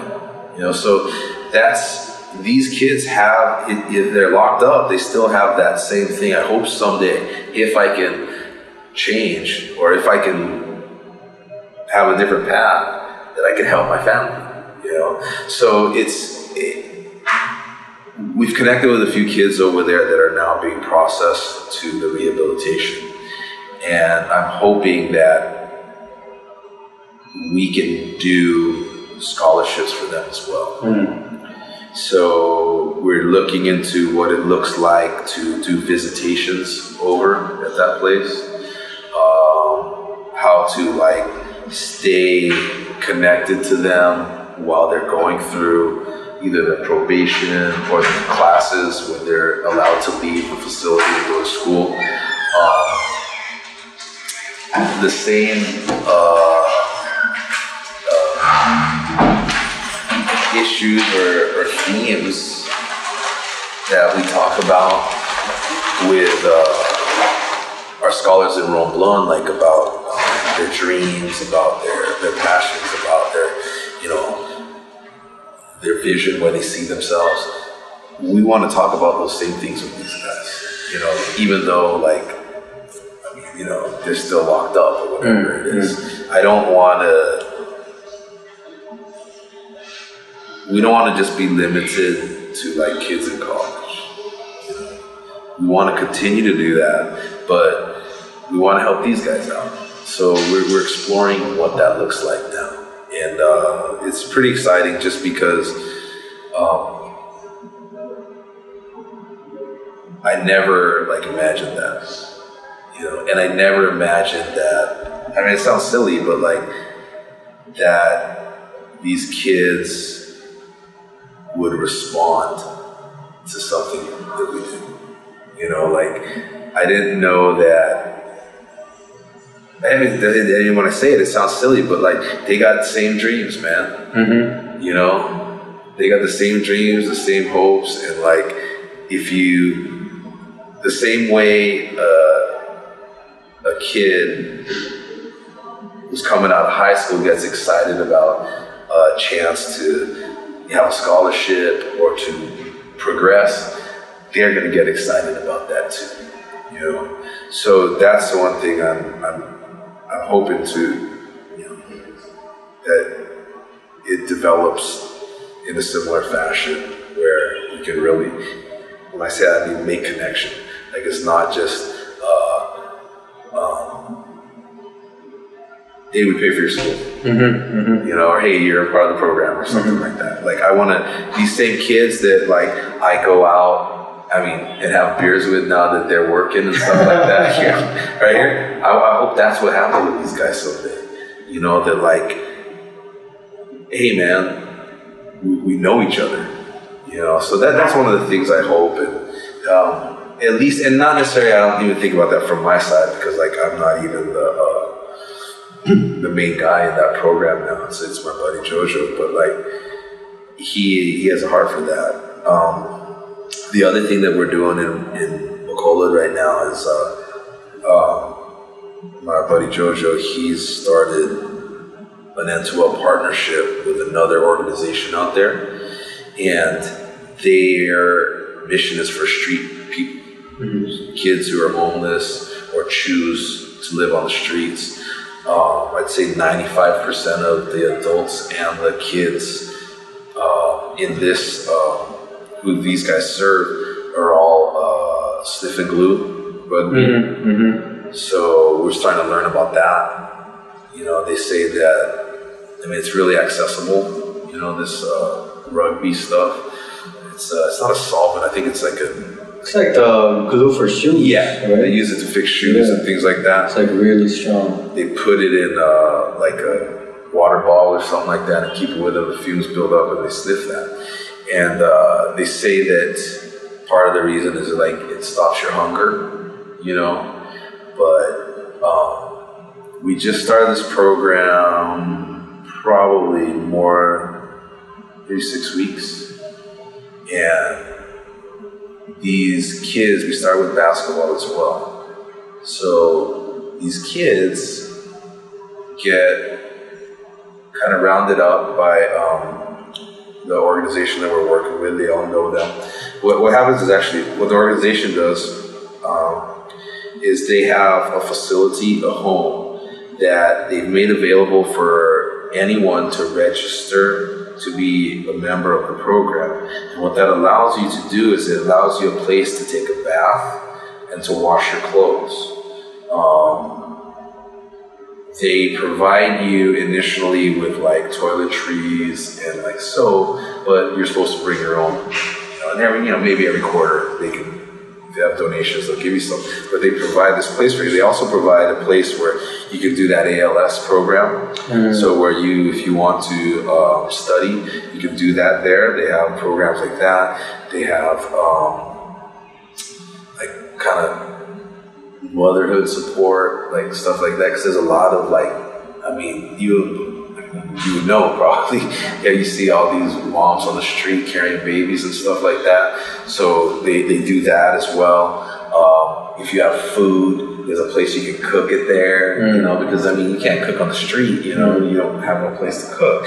So they provide all these things. And what we do is we started with providing a basketball hour, you know, so these kids, it helps them have access to the kids where they know what goes on there. So like they might come for basketball, but they might be like, oh, I can study here. I can finish my elementary education. So I'd want to be a part of that. Or, hey, I can have a place where I can wash my clothes, or, you know, things like that. So it's just kind of a program that allows us to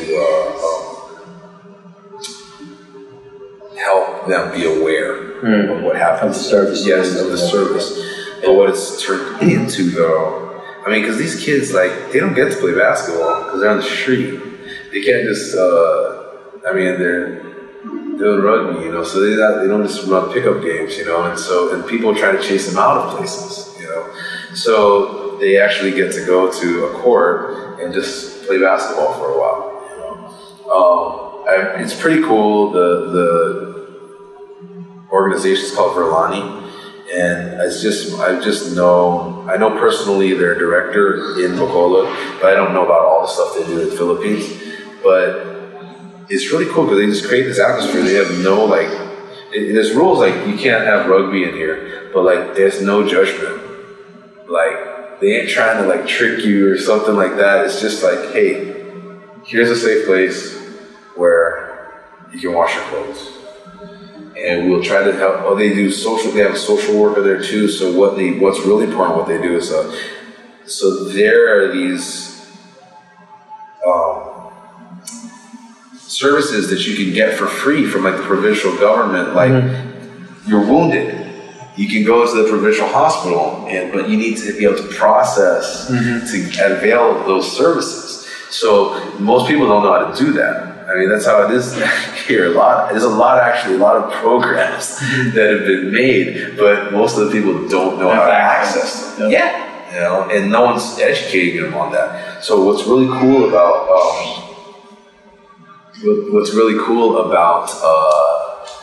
that, what they do there is they actually have a real social worker who can process all your stuff, you know, and they'll even visit wherever you're staying, so they can, you know, fill out all the things, and you have access to that rather than trying to find someone, you know, to go through this long process and just so you can go get checked up or whatever it is.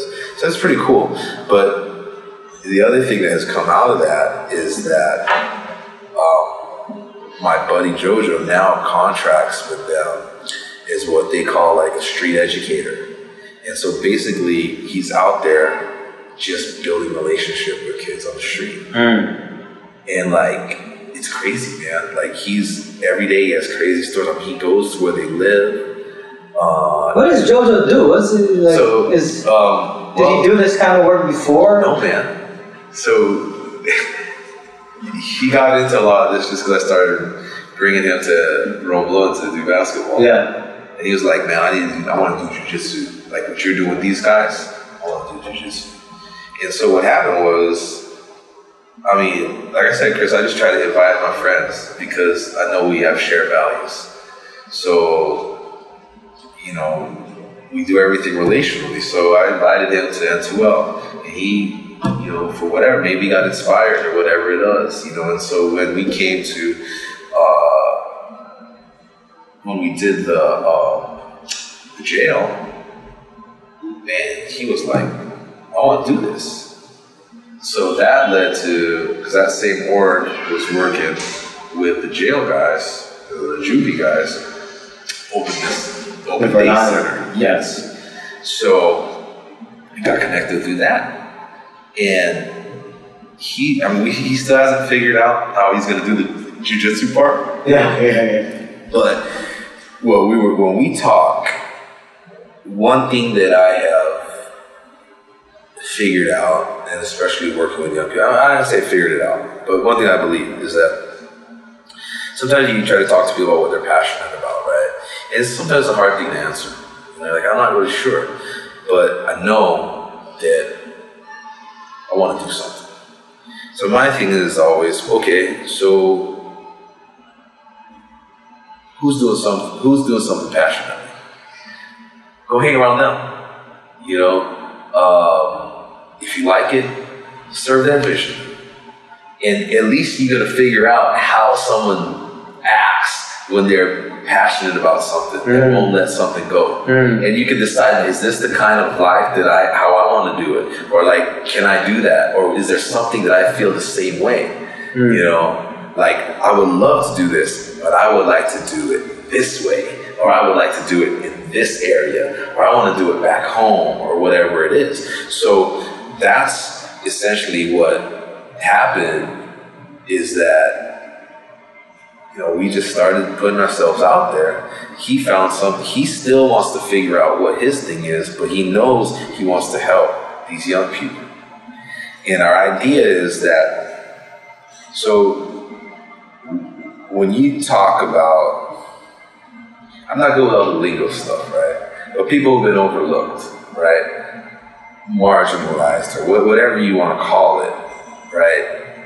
When you work with young people, this is my belief, is young people are initially overlooked because they're young. Doesn't matter if they're poor, rich, whatever it is. You're like, how many times you're their age as a kid? You don't know nothing, right? You'll figure it out someday, right? So we have kind of told them like their value, that we don't value their opinions and thoughts. Oh, that's cute. But that's really what they think at that time, just based on what their experience is so far. So they should be valued. Otherwise, they're not going to want to communicate in the future when they have other thoughts.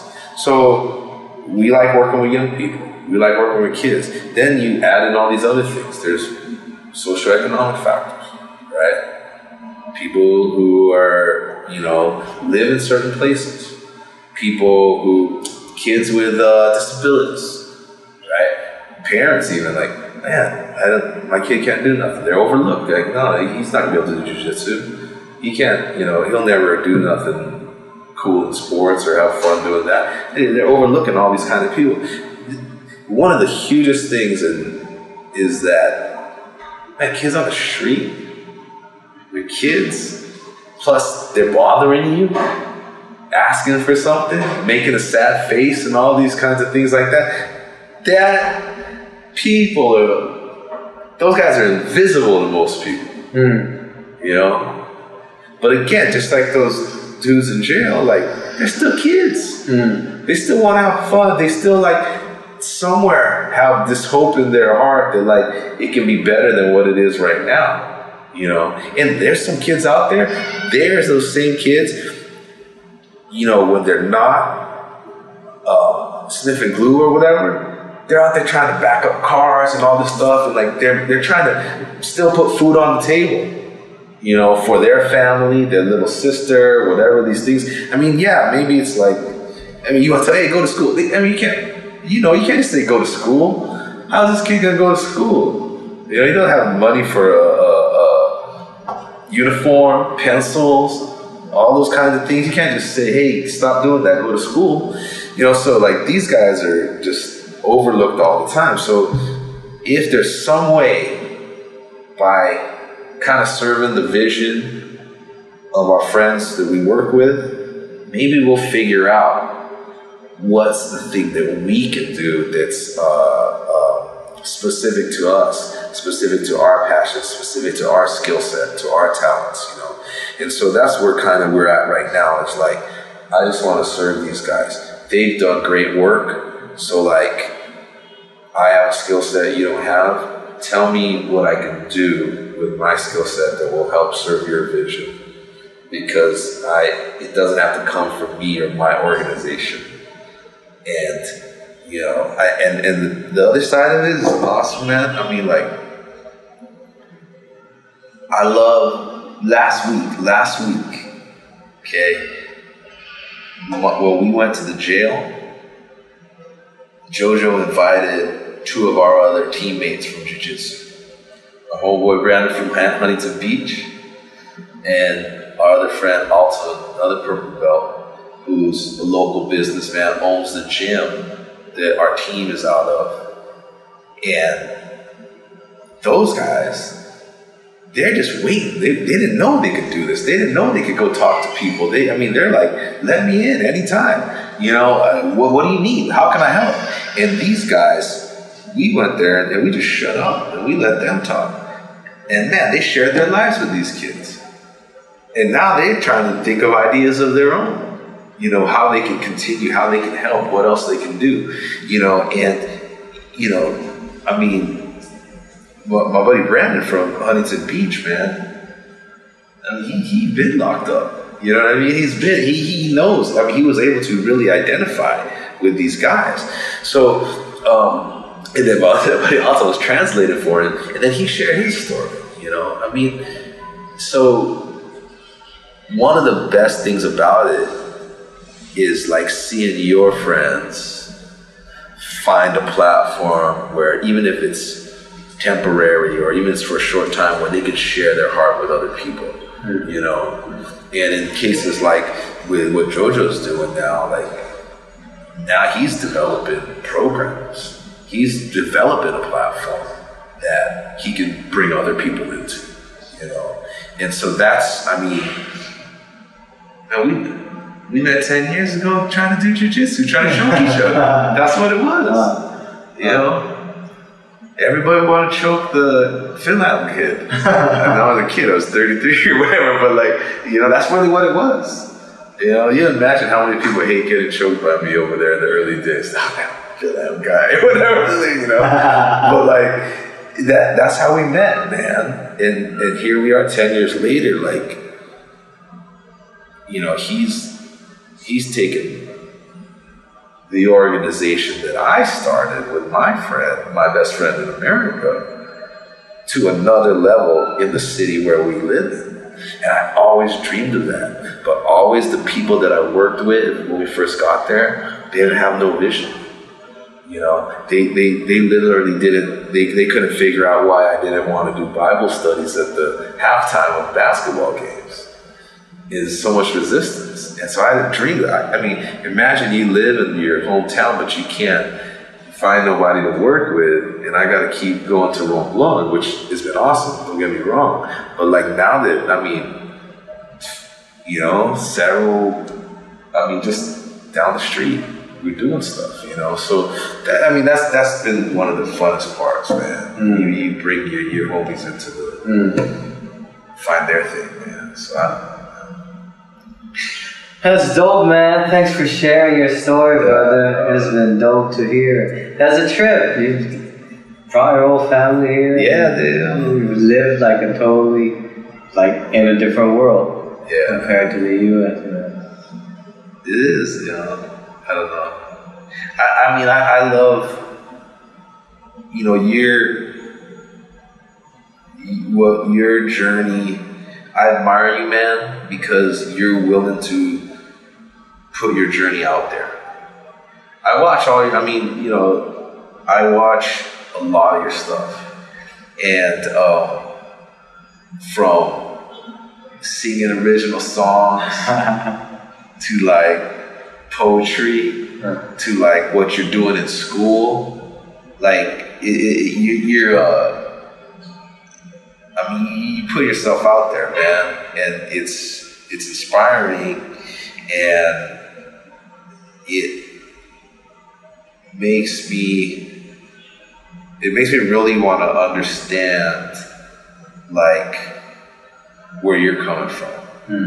You know, it's a different.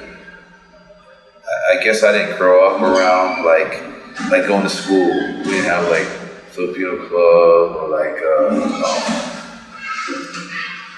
I mean, you're out there even with like high school kids, talking to them and like mentoring them in school and stuff like that. I mean, it trips me out, man, because I didn't. My face is oily, bro. Yeah, no. We didn't have that, you know. When I was young, like I didn't have that. You know, and so I mean, I really enjoy your posts, your Instagram. It's, for me, anyways, it's thought provoking. You know, I love the thing you put up the other day with on the beach with the fisher people, fisher folk, and the girls and stuff. Last year when you had the ITAs, right? When you went and stayed with them, that was like, I mean, I was really, you are bringing awareness, at least for me, you know. So and it opens, you know, when we first started, we just do a basketball.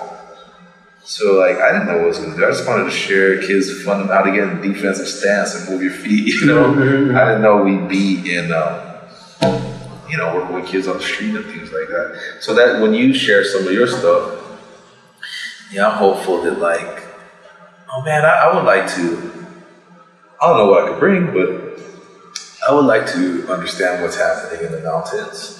I would like to understand what's happening with, you know, indigenous people or the tribes or things like that. I don't know. I know nothing. You know, so I mean, it really is.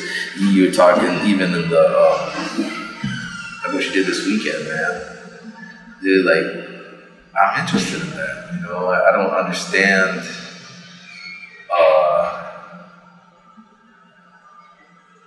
All the issues.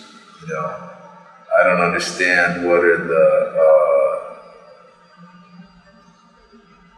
Like, I don't want these young guys, let's say these scholars that we work with, I don't want them to be like me. I want them to find who they are. Their life. Yeah. You know, like, what is it? Like, I notice that here sometimes that happens, you know? So, like, right now, these kids, well, they love sports, but, like, because we got them through sports, they think of helping other kids through sports. But that's not the only, I mean, that's just one little way, you know? So I don't know, like I don't know how much they think about politics. And not, at least from the perspective that you're coming from, you know? I want to expose them to other people who have the same values and the same heart, but like with a different platform, a different method that they're pursuing their purpose, you know, and things like that. I want them to see that, you know, and I can't, like, I'm not that, but I want to connect them to that, you know, because they might be that, you know. So yeah, man, I hope that like I can learn more about like, you know, what you're doing, and I hope I can connect you. I want to connect you with JoJo because I know you want to do Jiu-Jitsu. 2019, fam. Let's do it. 2019. I'm with it. Jiu-Jitsu. But I want to bring you out to Romblon too, or maybe, man, even out here, I got a bunch of alumni out here who's working, and like, I'll be honest, I'm sure they don't. I'm fairly sure they don't know the stuff you're doing. That's happening, and if they can even, I mean, I could learn a lot from them, though, you know. So I don't know, man. But yeah, man, thank you for doing what you do. Man. Thank you, man. Thanks for sharing. You too, samesies, bro. It's crazy. Just to think that you've been doing it for 10 years too. Yeah. And man, it's crazy. It's the same vision, same goal, different methods, different like perspectives, or different ways of achieving a certain goal, but it's towards all the same direction. It's like that metaphor of like even different religions, right? It's different trees, but it's all still pointing towards the sun, the leaves, right? It's all working towards the same thing. So I appreciate it, man. Thanks for sharing your story. Yeah. And I'm all over the place though, sorry, man. No. As far as the story, you had a lot of share. Thanks, brother. Yeah, brother. Okay. Papa, that's a Doge. A Doge? Oh, you know a Doge? What's a Doge? It's a Doge? It's a I thought you made that up. Huh? That's something? Do you know what that Doge stands for? That's the Doge coin. Have you heard of the Doge coin? No. It's called a cryptocurrency. Oh, is that what it is? Like, okay. Yeah, it's like that Bitcoin. Yeah. But then that was a joke cryptocurrency. Oh, They made it as a meme, right? As like a making fun of Bitcoin. Let's make a dog one. But then it actually It became. it became something. Like it's not like the top, and there's hundreds of cryptocurrencies, but technically there's millions of dollars in it right now. People use it to transfer funds from here to there, from one exchange to another. You can buy stuff with at certain points with a Dogecoin. A A Dogecoin, yeah. You can tip people in Dogecoin and everything. And yeah, it started off just as a joke thing. Yeah,